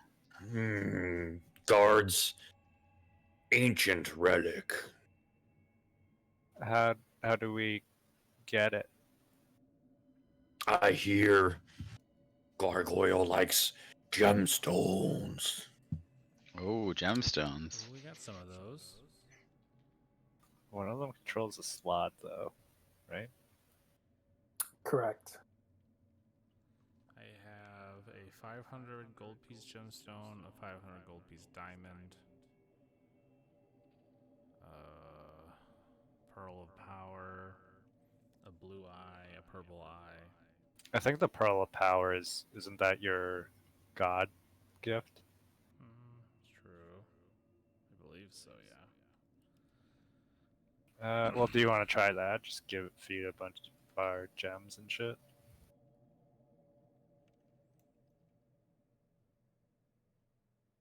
Hello, is this thing on? Yeah. We might as well give it at least one and see if there's a reaction. To the statue? But it's Yeah. asking for 3. Yeah, I feel like the statue, we give it 3 gemstones and see what happens. Don't you Do we need only have 9? 1 gemstone? Yeah, we need like 9, right? Let me check.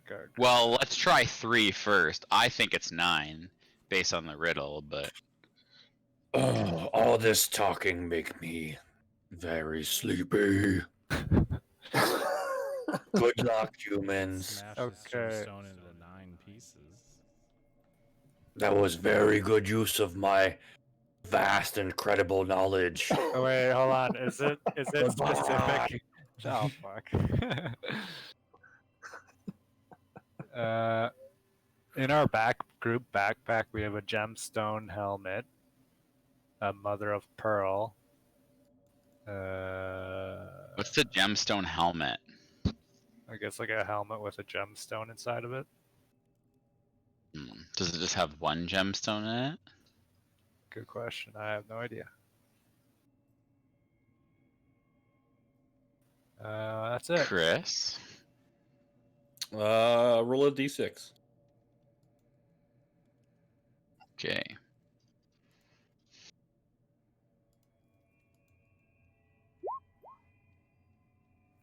It looks like my notes say it has 2 gemstones on it. Okay, and then we have another gemstone, right? Yep. Yes? I have a gemstone. Okay, so we have 3 at least now. So we can see what happens. But in order for us to get there, we're gonna have to go back through the... We got to go to 3 no matter what. So do we just fight these things? Yeah. We're just delaying the inevitable. Okay, but how... If someone's in there and they switch the thing... How am I gonna... Oh, you know what we can do? Kriv, can you use that hand spell? Mage Hand. I wonder if it... Just need to make sure it doesn't require concentration. If it's Why concentration, would wouldn't that that be matter? fine? Because you'd have to roll for concentration, and if I lost concentration... But you're just turning it. I mean, we can turn it and then step out of the room and use Mage Hand to push the button, probably. Yeah. Mage Hand lasts for a minute, no concentration required. Oh, okay. Great. So yeah, let's just use Mage Hand. But I do want to point out, once we do that, we have no way of getting back into that room to rotate these anymore. For an hour. If we're on configuration 3. Oh, does the whole thing reset after 1 hour?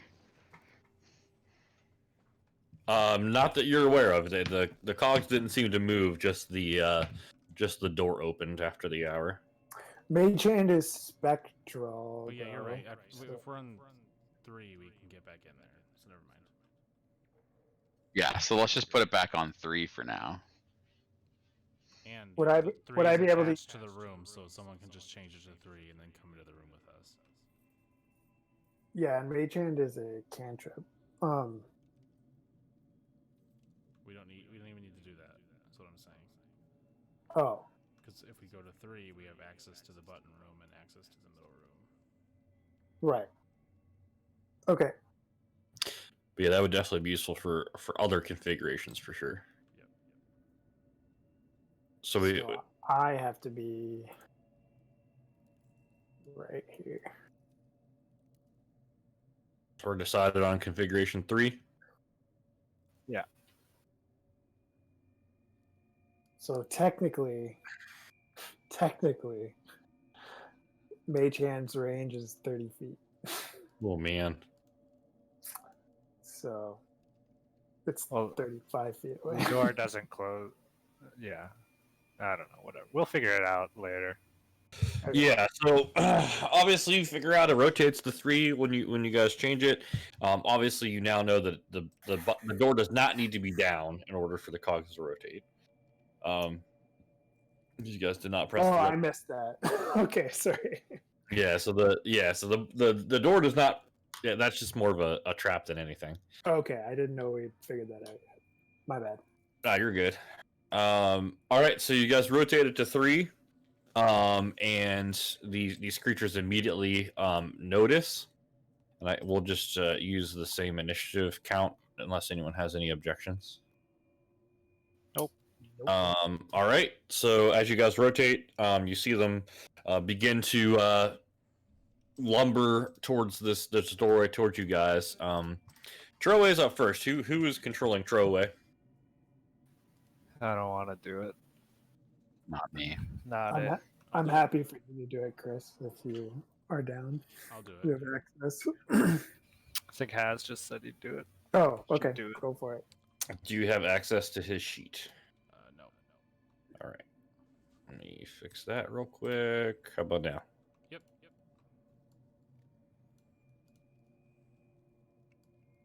Okay, just give me a second. Advantage on attack rolls. Action surge.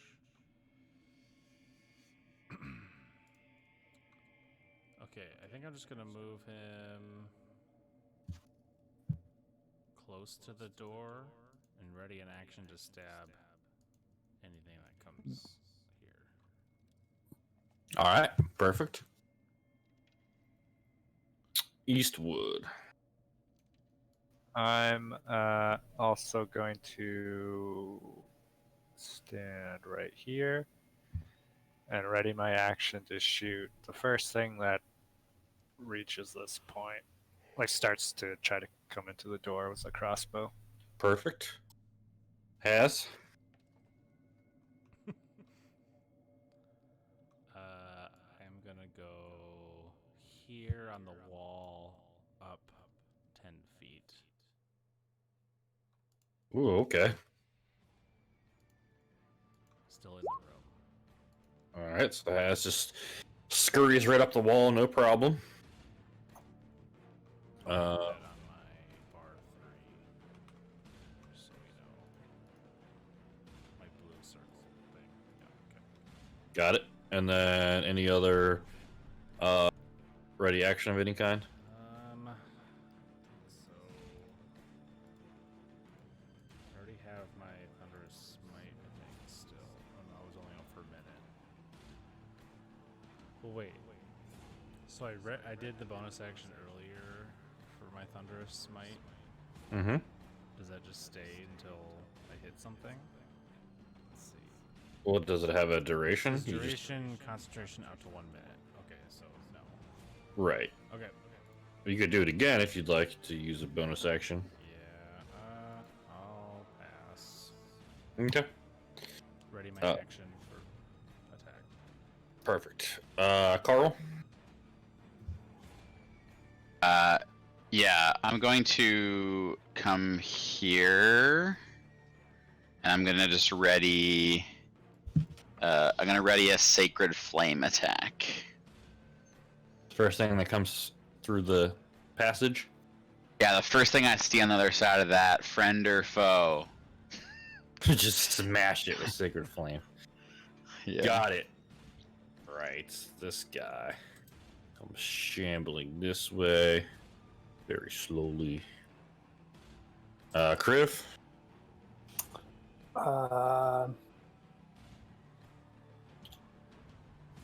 If I get the slot in front of Carl, will that obstruct his ready attack?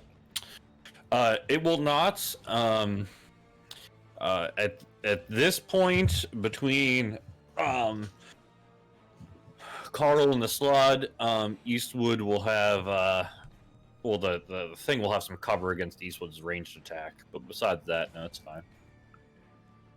Okay, I'm gonna get the slot to ready fireball. Okay. So what's the trigger? What, just when he sees something? Yeah. One of them, whatever I consider to be a plant monster specifically. Okay. Because I mean, he could see this one for sure. Oh, okay. You know, like looking Yeah, at we might as well just go for line it. of sight. Okay, let's just cast fireball. Just throw it right in that room. Yep. All right. You want to go ahead and roll the damage on it? Should I roll from slot or should I? Does it matter? It doesn't matter. Oh, okay. Level 3. There we go. All right. Pass, fail, fail.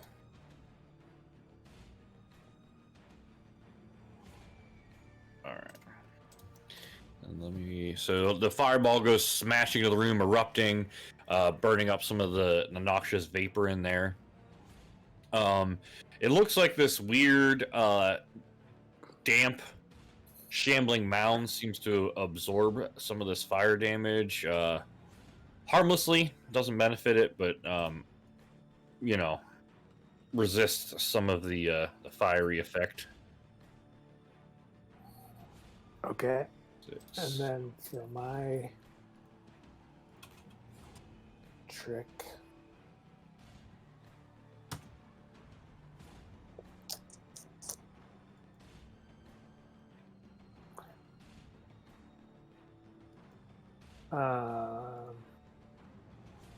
Hold on just a second. No problem.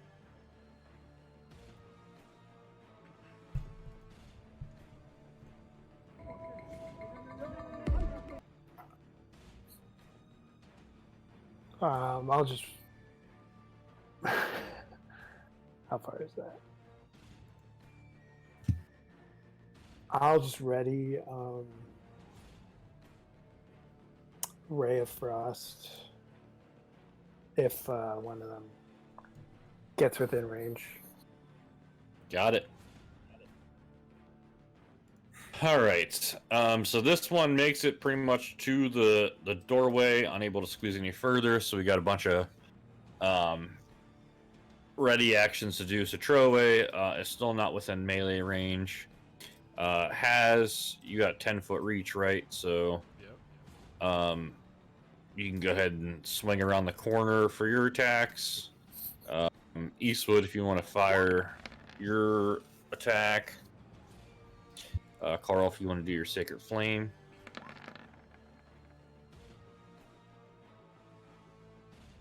All right, so it's a miss for Haz. Miss for Eastwood. Haz, we got 2 attacks, right?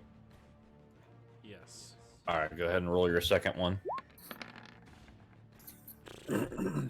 Same exact thing. Yeah, that's inconvenient for sure. Roll 20 is real random.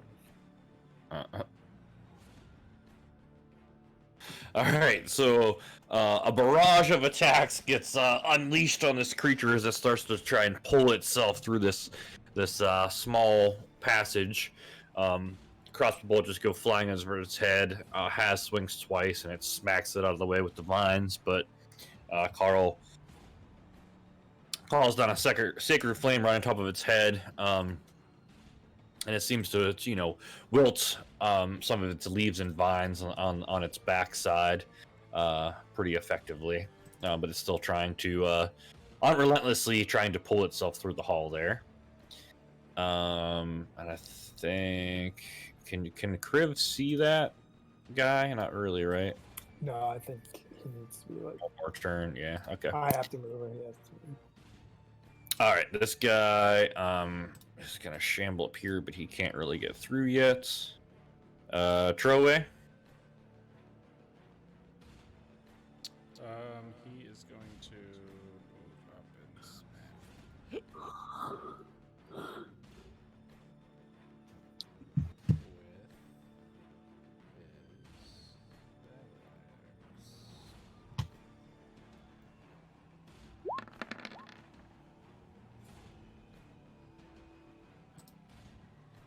Ooh. So Troa just smashes in, and a bunch of vines just come flying off its back, wrapping around his battle axe, stopping it harmlessly before it digs into the plant body.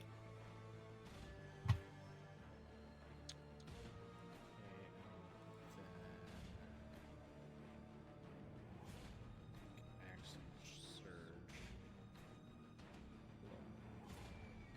He has extra attack and action surge. Yeah, so he would get 2 attacks. Then if you use his action surge, which is once per short rest, then he could attack 2 more times as well. Okay. So he's gonna attack again. Can you attack twice in a row with two-handed? Is that how that works? With extra attack? Yeah, it's extra attack. Yeah, you can do 2 attacks. Yeah. Ooh, baby. All right, so Troa just Get it. rips it out of the vines grip and smashes it back down in. A bunch of the vines falling to the ground, writhing around. Yeah, didn't enjoy that. It starts trying to reach for Troa like it's gonna pull Troa into its body at the first chance it gets. Okay, and then I guess I'll go for that action surge. Attack again. All right, let's see it. Ooh. Oh, that one, the vines smack away before it even gets close.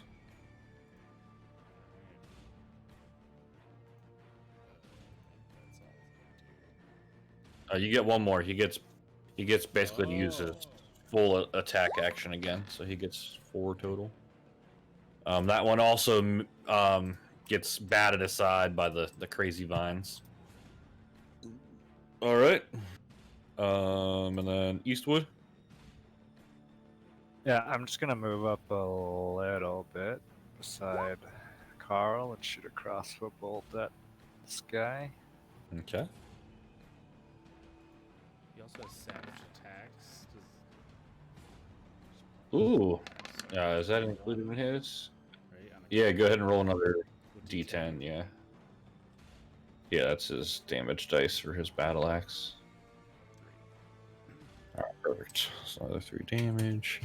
All right, Eastwood. That crossbow bolt goes directly into a massy section of flowering plant in the middle of its chest, dealing sneak attack damage. So you do a total of what, 26 damage.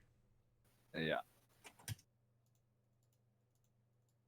All the vines kind of like convulse on its body as if it looks like it's in a bunch of pain. It doesn't make noise. It can't really hear it react to it, but it seems like it didn't enjoy it very much. Okay. That's my turn. All right. Has. Has is going to.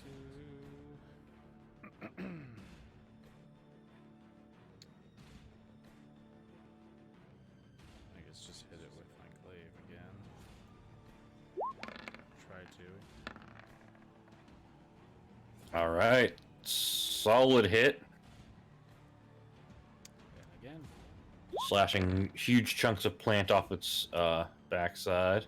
That one gets wrapped up in the vines. The glaive doesn't make contact. That's my turn. All right. Carl? They're all like looking fine, right now. They're all pretty chill. Right? The front one's looking moderately damaged. There's huge chunks of plant material falling off of it to the ground from all the attacks. But the other 2 look barely injured from the flames. Okay, this is gonna be overkill, but I really want to do it anyway. So I'm gonna cast Flame Strike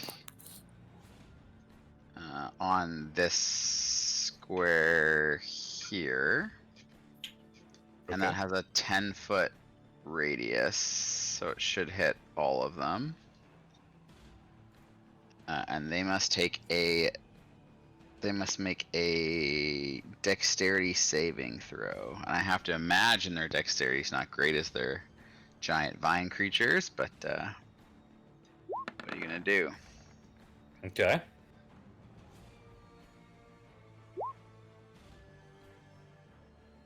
So it looks like one passes. They seem to resist the fire damage some. Oh, that guy wasn't being sarcastic.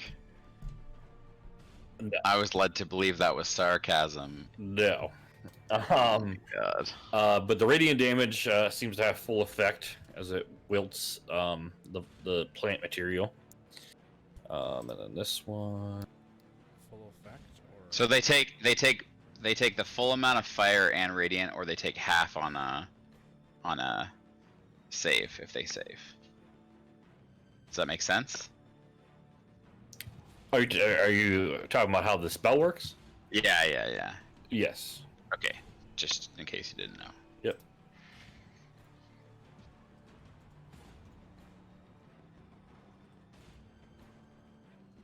All right, cool. They seem to be definitely in fighting shape still after the hits. The one in the front's barely hanging on now at this point, starting to fall apart, and the other ones are almost running over top of it to get through here. Any movement from Carl? No, I'm just gonna chill here, honestly. Right. This guy's gonna move up, not able to get any further. Kriv.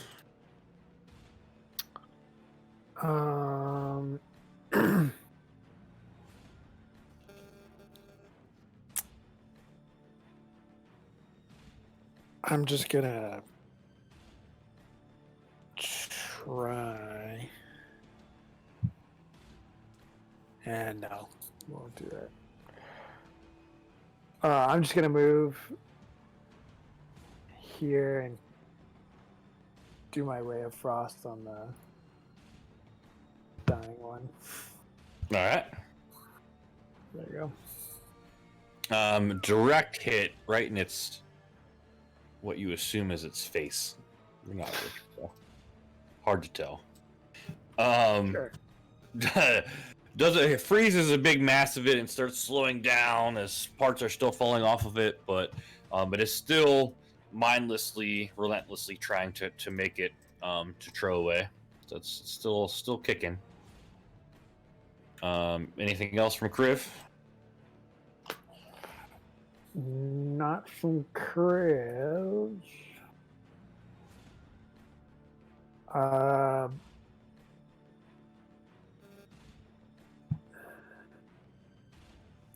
I'll just, if one of the other two plant creatures gets through, then I'll ready an action with the Gray Swad to just do his multi-attack, but that's it. If it gets through, you're saying? Yeah, if it gets through, like if it gets within striking distance, but Got it. I don't think it will. And I'm just gonna move to the side. Got it. All right. Shambling Mound lashes out with its slamming and throw away with its tentacle arms, vine arms, I guess. That's a miss. That's a hit for sure, I would think. So Troy gets smashed across the face with some vines for 15 bludgeoning damage. And these ones can't do anything yet. Troy. smack him. Get him. Just 300ing these shambling mounds. Miss. Cool. Job, Troy. Eastwood. I'm going to do the exact same thing and shoot this dude with a crossbow. All right. See it. I'm also very low on crossbow bolts. Ooh. A crit. Nice. A very big crit. Yeah. Hits it directly in that weird massy spot that you hit last time. Having the last crossbow bolt right in two. And it just collapses into a pile of inert plant material. this one over here. Any movement from Eastwood? Nope, that's it. It has. I'm going to move, so I'm like above him, essentially on the wall. Okay. Actually, I guess I'm moving, so I'm 10 feet away from that thing. And go for this guy. Alright.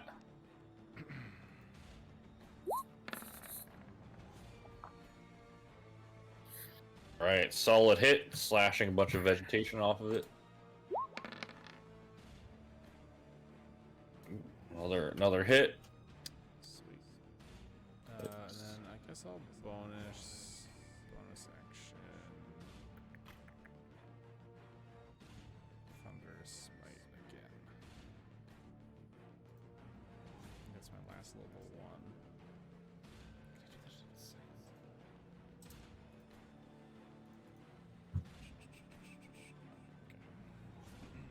Alright. Cool. Carl.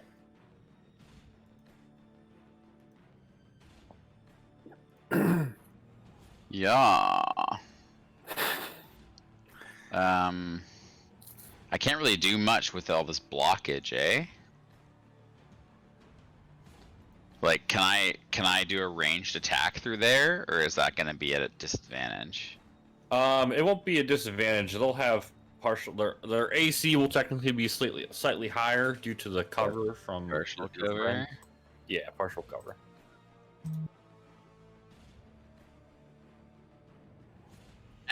I guess I'm just gonna use I'm just gonna hit another Sacred Flame. I guess it's a Dex save anyways. Alright, I'm gonna Sacred Flame this guy. Alright. Let's do it. Yeah, smashes right down squarely onto his back, wilting away some more vegetation.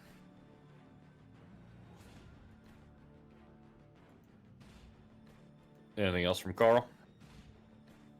Nope, that will be all. Right. This guy, I guess, is gonna go to here. I am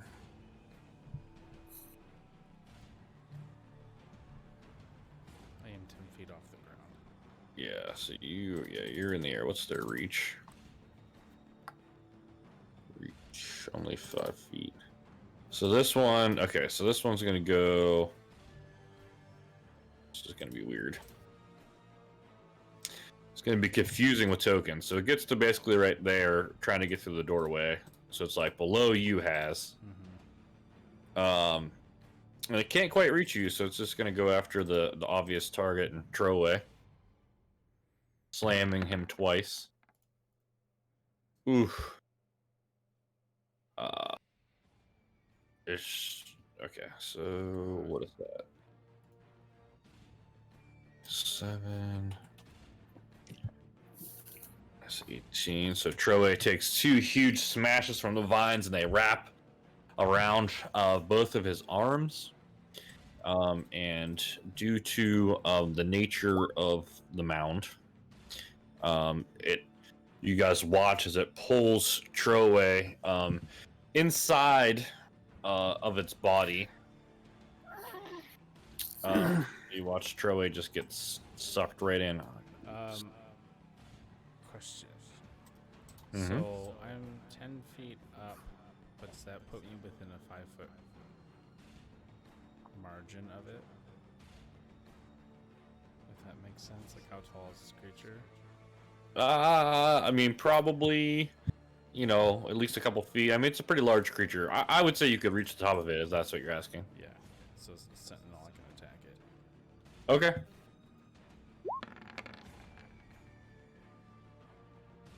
Okay. And then I think, does that mean that its speed becomes 0? Was that technically an opportunity attack? Let's see.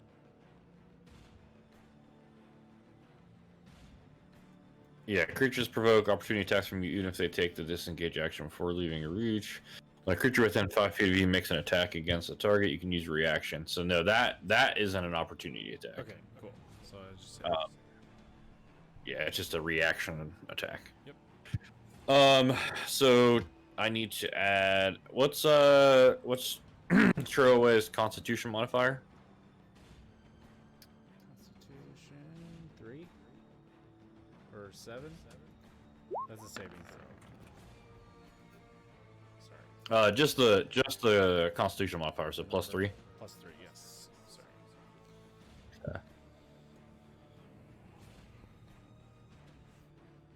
All right.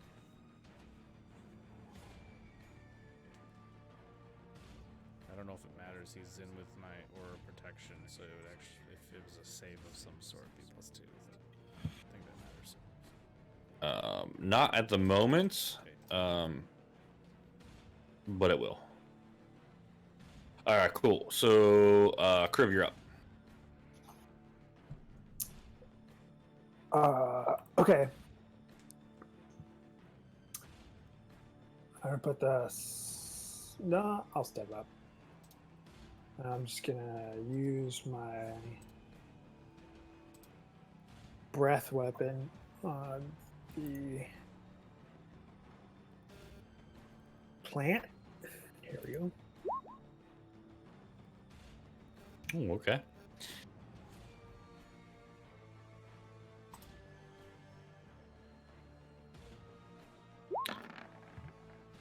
"15-foot cone," huh? Mm-hmm. So okay, so just Tank needs to get out of there. him. Okay. Yeah. So Kriv just leans forward.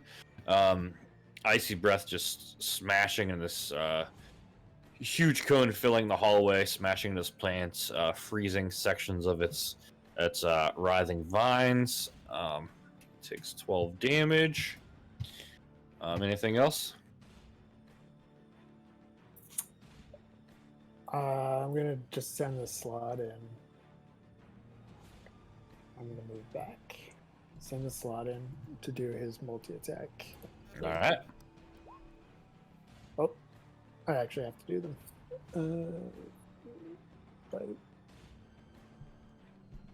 Bite. Okay. And great sword. All right, cool. So the bite he isn't able to make a contact, just kind of like chewing on some leaves. But the greatsword, 2 large slashes across the plant creature. On this one, starts stumbling as the slug cuts off some of its viney feet. But it is still alive. And that's it for you then. Yeah, that's it. All right, that one's dead. This one can't do shit with you guys blocking the hallway. All right, so Troy slash has, so in golf, so make a Constitution saving throw with Troy, please. Okay. This will be a +2.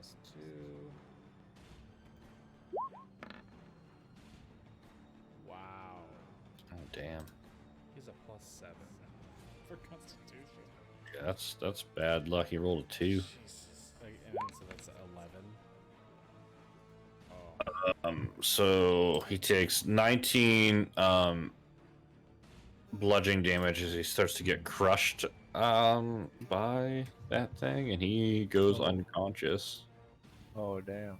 Okay, hold on a second. Let me know if this Indomitable. No, that's not right. Sorry, I'm like reading through all of this shit. No Something worries. where if he goes down to 0, he actually goes to 1. I don't know if that applies here. Yeah, you could use that. You can also use Indomitable. You just mentioned that. If you would like to try and use that instead, Yeah, so you can just yes. re-roll a saving throw. Okay. I mean, has he ever? I don't think. 28. All right, so and you succeed instead. So what did he have? 15 health, I believe it was. Yeah. So Troy just grits through the pain using his indomitable will to resist the force. He, if you would like, so he's restrained, blinded, restrained, and unable to breathe. So he is currently, on top of being crushed, is slowly suffocating. Just let Throwaway die as punishment for Brian skipping the session. That'd be mean. That'd be mean. You could make attacks against the creature at disadvantage for sure, or you can use your action as Throwaway to try and escape. It would be a athletics or acrobatics in order to try and get out. Okay. Yeah, I'll do athletics to try to get out. Okay. All right, so Throwaway just yanks the vines aside, cutting some with his battle axe as he just launches himself out. I don't know where he wants to go. Which way do you want to go as Throwaway out of this creature? This way. All right. So he goes that way. So if he goes the whole way back, he will get an opportunity attack. I think it's worth it. Yep. Is that what you're doing? Yes. All right. So as he rolls away, trying to escape, that does not hit him. I don't believe, right? Oh, no, 18. All right. So yeah, he barely dodges as the vines smash against the side of the hallway, right behind him. So Throwaway can move back there then.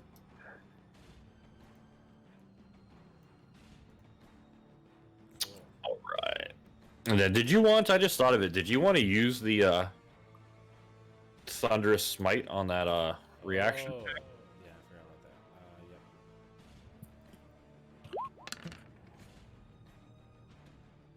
All right. So 2d6. It's a 6 using a strength saving throw. All right. Strength saving throw. Oh boy. Okay. So 10 thunder damage. So optionally, would you like to knock it prone or knock it back 10 feet? Prone. So that would give us advantage on it. Correct, except for Eastwood, ranged attacks are disadvantage against the prone target, but everyone else in melee. Oh, range really? advantage. Yes. Yeah. Oh shit! I never knew that. Yeah. The prone condition. Because it's, I guess, Like, it's like cover. yeah. Yeah, that's the prone.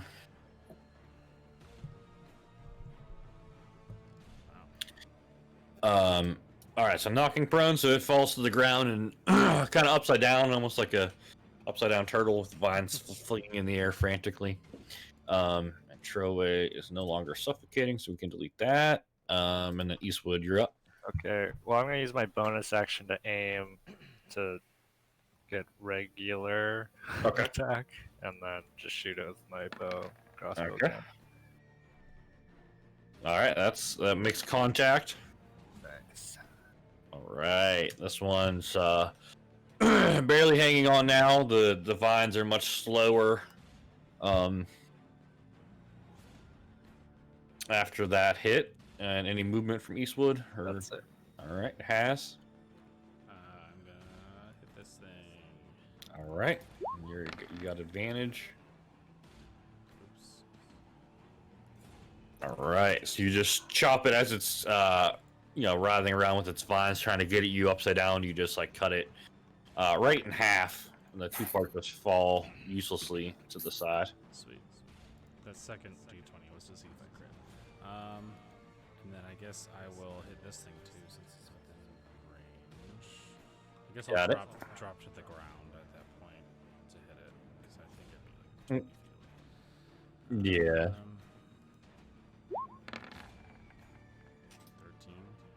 13. It dodges backwards out of the range of the glaive as it swings by. Alright.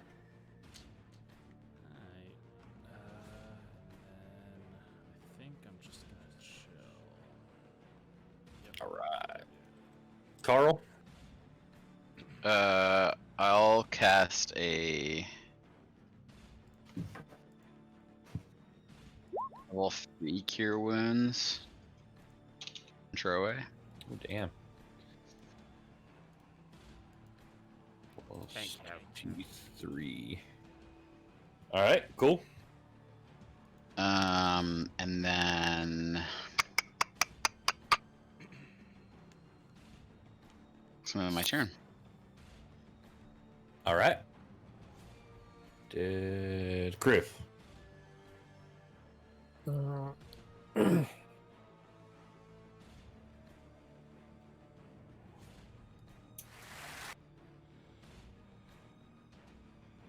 we'll send the slot past has. And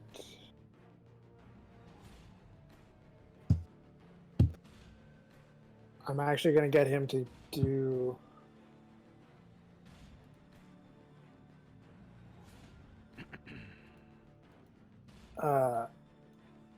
invisibility. And I guess my wager for you would be if I keep moving him, could the opportunity attack be at disadvantage? They would automatically get if they can't see a target, they would automatically get disadvantage. Is that what you mean? Yeah, okay. Yeah, I just wanted to confirm that was true. Yeah, but before, because I think this is fair, go ahead and give me a we'll say, what kind of creatures are these? Plant. Give me a nature check.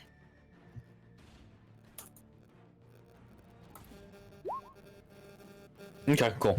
So, Kriv, after seeing these creatures, you recognize them as shambling mounds. So you're well aware from your reading that shambling mounds actually have blind sight. So, they literally don't have eyes at all. They just sense, movement and etc. So the invisibility wouldn't necessarily prohibit them from attacking a target. Okay. Never mind. Fuck.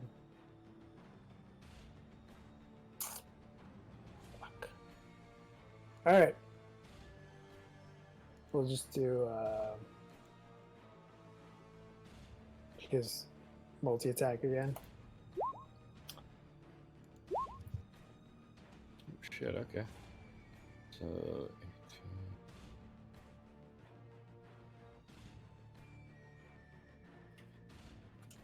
Yeah, a huge hit.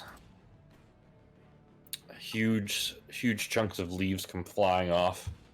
Yep. Anything else for the slot? Yeah. No, the slot Or for you? for me, if I can make it. So would it be 2 squares for the obstructed squares? Like could it be 10 feet of movement? No, you can move through allies. That's fine. Oh, okay. I'm gonna go in. I'm going in. And I say, I'll put myself in harm's way too, Slod. And then I'll do Ray of Frost again.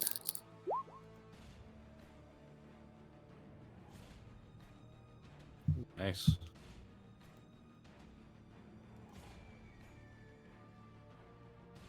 Huge chunks of the plant creature freeze up. It's barely moving now, barely hanging on to its unnatural plant life. That's it. Right, that one's dead. This one, gonna go for Slotty.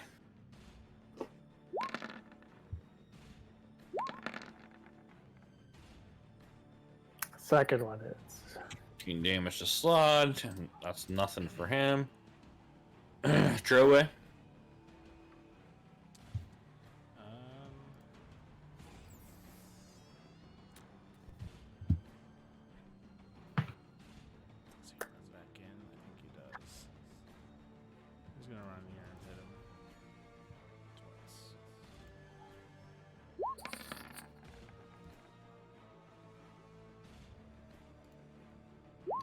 is a hit.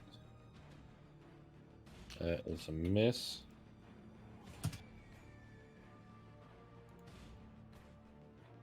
All right, one big solid hit from Troe. The second, it slithers its plant body out of the way, and Troe smashes into the ground. Creature barely hanging on to life. One good hit away. Yeah, them Eastwood. I can't. Move. If I move here, would I have line of sight of it? Yeah, just with some cover. Okay, I'll just take a shot at it from here then. All right. With the cover, it still hits. Nice. Eastwood with this perfectly aimed shot, just hit it right in the sweet spot, dropping it to the ground. Nice. All Does of the anyone have crossbow bolts? I do. I and only have 8. I can give you, however, I have 18. I think you should give me all of them. We gotta find a dungeons You're merchant. a fucking wizard. Sorcerer. I'm keeping one. Oh, you're keeping on. Okay. You get 17. Thank Fucking you. wizard, Harry Potter.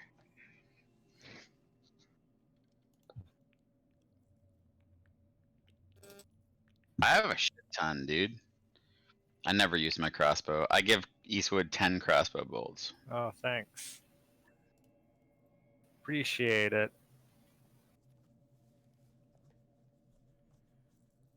All right. Gems. Yeah. Guess so. Did where did those things come from? Just from this being watered? Yeah. The Yep. gas from this room came into this room and triggered. It's like the gas interacting with this vegetation.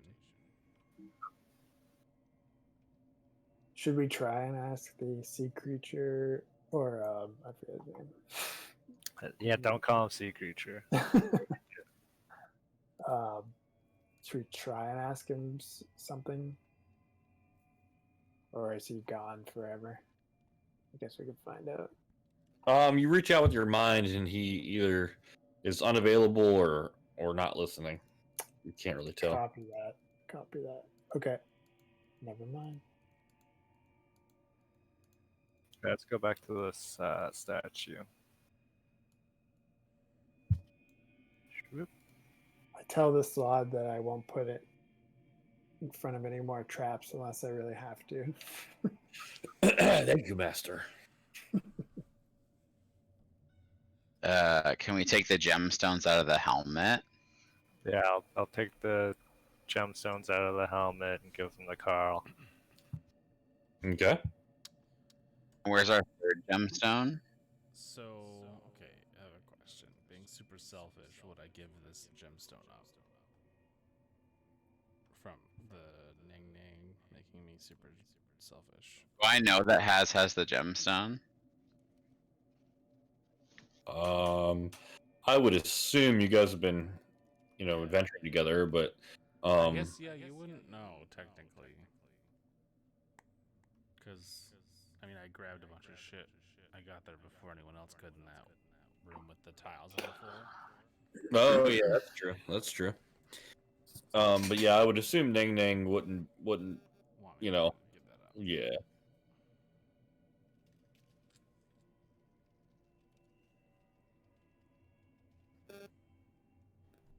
Well, I have 2 gemstones and I can't get the third one from Has.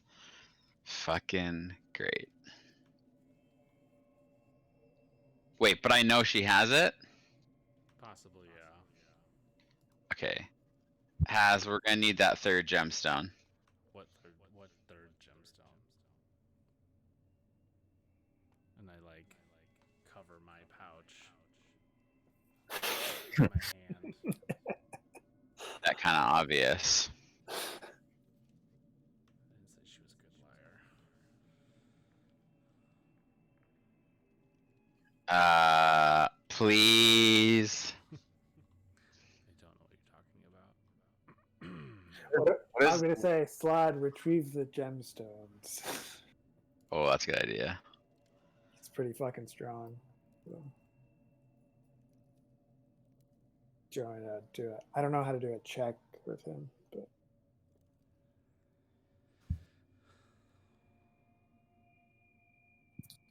hello. What's happening? You want to do a check for what? I'm gonna try and get the gemstones forcibly from Haz using Slud. Oh, okay. I see what you're saying. Um, I guess we'll kind of treat this like a grapple, maybe.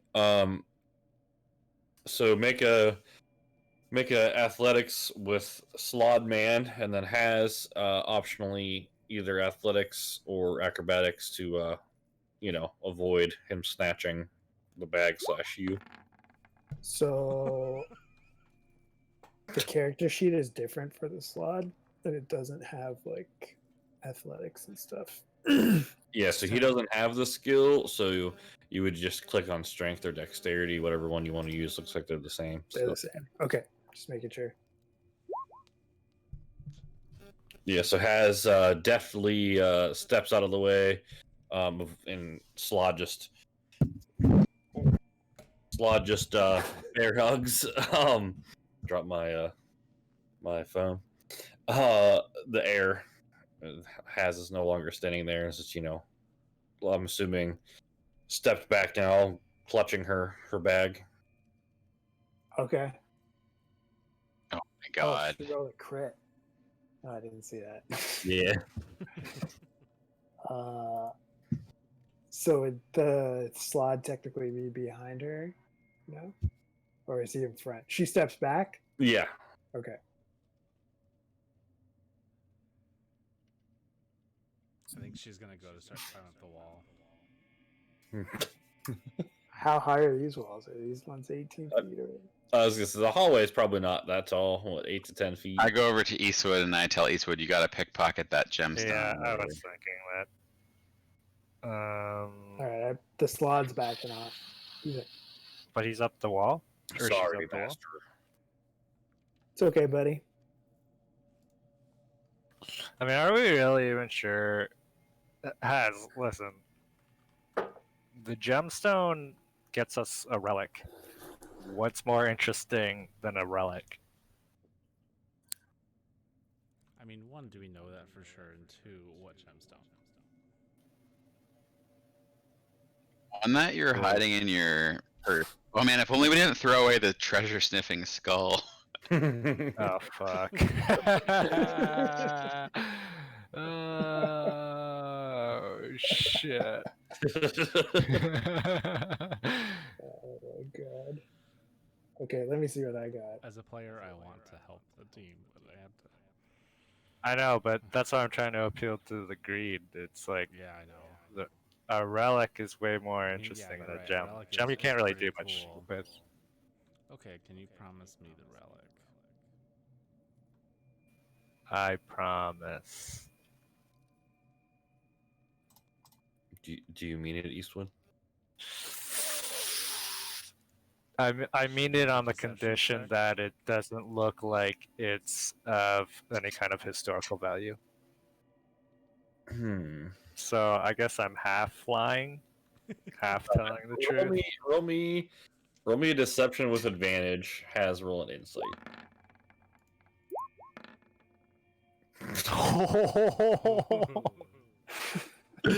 So has you know you don't quite believe him. You think you're kind of getting the read like Skeptical. Eastwood undecided. Okay, I'm just gonna Give me the cast it. gemstones. I'll put them in the thing and get the relic myself. No. Okay, this is just something I'm doing. I'm gonna cast Mage Hand behind Haz and try and lift it myself. All right, make a sleight of hand. Okay. Do I do anything? Yeah, what are the components of Mage Hand? What does Mage Hand do? What are the components? Oh, hold on. Not to be that guy. It's a cantrip, and you just need V and S, whatever those are. Yeah, so vocal and somatic. So Oh, you're saying vocal. something, and then you're moving your hands. Well, that'd be Yeah, so quick. has give me a perception to both notice what Criv's doing / notice. Okay. Doing so Well, well right now. I'm trying. I just want to let her do it. Got a 23. Craziness. Roll 20 does not Ridiculous. want us to have this shit. This. Just wants me to have it. Like I said, I don't really care for it as long as it's not important. Culturally important. Okay, so I'm intrigued by the relic, and I ask for the other gemstones so I can get the relic. Well, Carl has What them. what kind of would we know what kind of paladin you are? It's like, are you like a holy I think. I paladin? mean, you guys have made assumptions that I'm like kind of a necromancer, kind of, but I don't know. But That we- you we don't actually know, okay. that. We've straight up asked you before, but that was before you knew anything about your character. Right. Like you didn't give us an answer because you didn't write it down or something. Yeah. I don't think did think have would- the fake Criv would know. answers. Criv wouldn't know either way. It would have been. But I'm saying, like, would you have told us at that point? Well, I knew at that point that I was an Oathbreaker paladin, but I was trying to not tell you that Okay. Oh. because it is like necromancy, which is kind of crazy to people. Can I retroactively use this?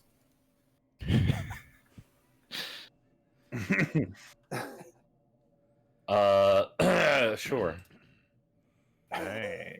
Do you have that from like level 3 or 4? Whatever it was. Yeah, it's like really early. Oh, I guess, but my insight wouldn't be so fucking insane.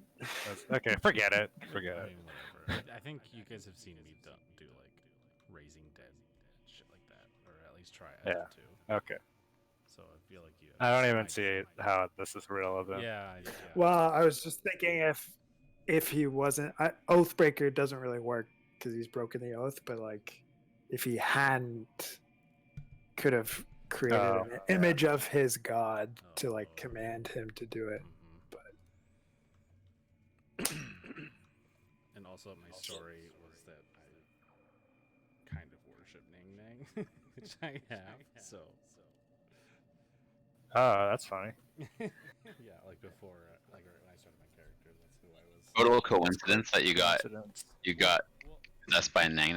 well, once we found her in this, I very purposely tried to get whatever it was. Because Oh.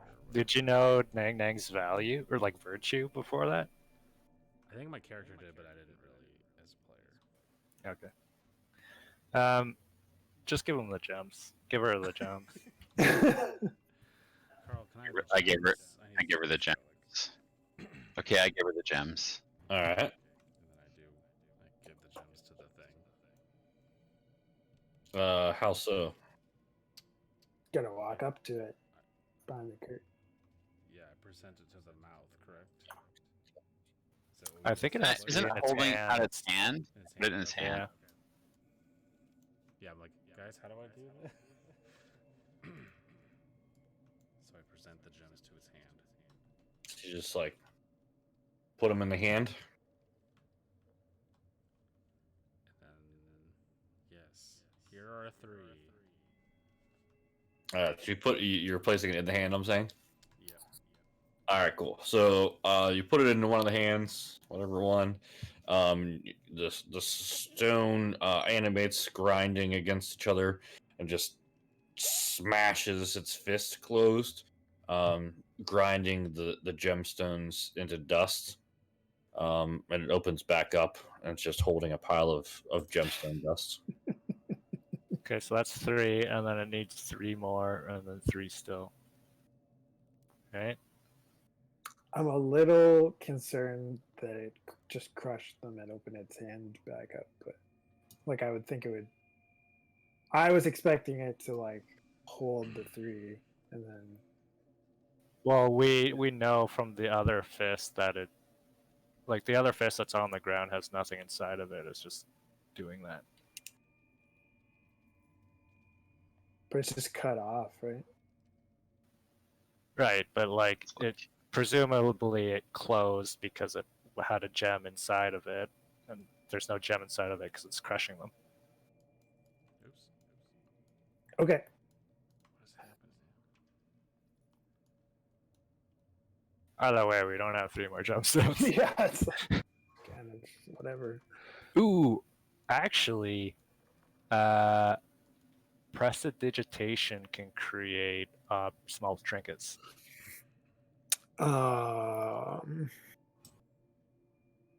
Let's review.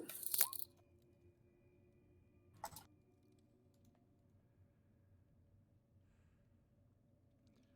think at this point I would run up to Eastwood and say, "Where the fuck is my relic, man?" You can create a non-magical trinket or illusory image that can fit in your hand. So you can create 3 non-magical gemstones, or 3 non-magical gemstones, right? I don't know. Can I? Seems like it. Yes, and it's a pretty interesting solution, but mechanically, I mean, I get because they're not physical objects, correct? I don't know.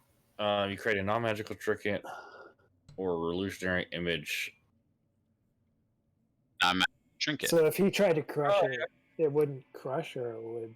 Well, no, because I guess it says you could create a non-magical trinket or an illusionary image, so it's not, I guess, technically illusionary. It would stay active for up to an hour. Yeah, I mean, I guess technically, yeah, I guess that would work technically. Yeah, and it says you can do 3 instantaneous effects at an active time. So you could make 3, and then make another 3. Let's try it. Okay, let's do it. All right, so you do 3, put it in the hand, I'm assuming. And technically, the deal for Haz was for Carl to give her the gemstones to get the relic, but that didn't get the relic. Kriv is getting the relic. Am I not? Am I not wrong? That has. This logic is sound. Or he can make the trinkets in my hand. I don't think he can do that, right, Kriv? No. It would seem I mean, not. like I said, I'm up in Eastwood's face, like really pissed because he promised me the relic. So Eastwood and Haz are just arguing while Chris. I'm facing my eye patch side to Haz to pretend like I just don't see I'm her. just yelling. I'm old. Can't hear shit. All right, so Kriv, I'm assuming you do 3 and then 3. Correct. All right, so the first batch it crushes them again. Second batch it crushes them again.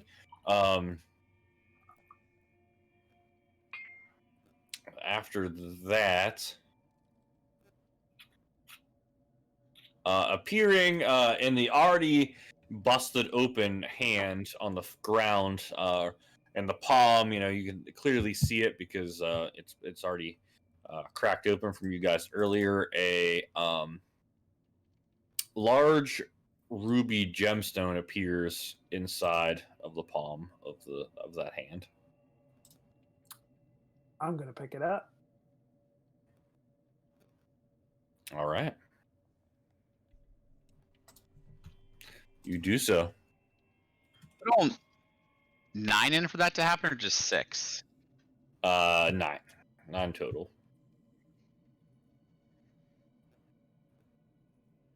Do you want me? Can I examine the? Yeah, make a history check.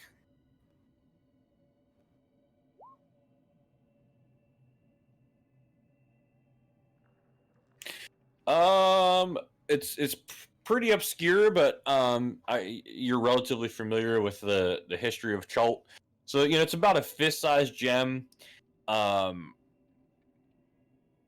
It kind of has like a dagger-like point at the top. And you know that it was actually used as a capstone for the Great Pyramid of Nexal. It was the top of the pyramid.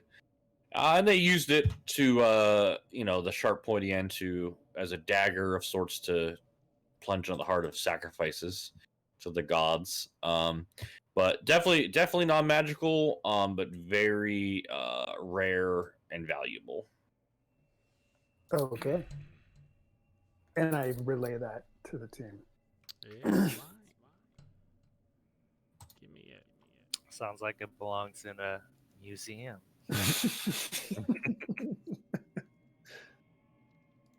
That's interesting. Wow. Finders Keepers has. So sorry. I grab it.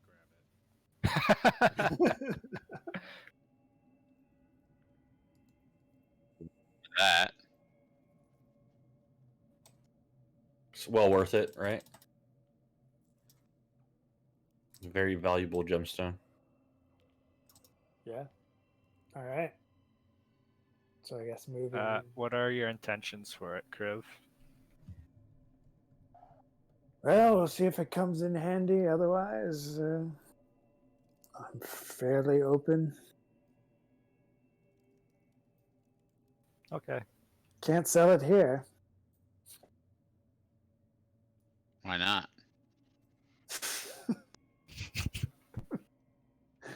Did we pass a merchant, Carl? Dungeon merchant. Oh, you are a card, Carl. You are a card. All right, where are we going? Are we going back? Yeah, back and then I guess new configuration. Okay. I guess I'll do that next time. Yeah, I was gonna say, we'll figure that out next time. I'm trying to decide, what level are you guys at now? 9. 9. Yeah, I'm thinking, because we shouldn't be much longer on this level, I wouldn't imagine. And then we got one more level because I'd like you guys to be at least level 11 by the end battle. So we'll do a level up by next time. You guys will go to 10, and then after you finish the majority of the last floor, we'll do 11 right before the ending.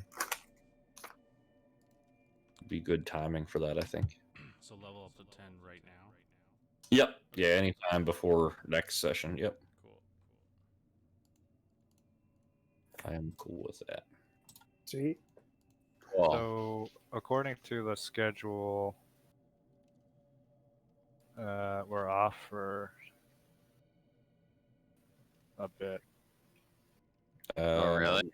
Let me look. Yeah, Kriv is unavailable I'm on out of the town. bi-weekly. Yeah. Where the fuck is the schedule chat at? You can just see Wednesday night. If we do it a different night that week, I could do it on like a Tuesday or Saturday.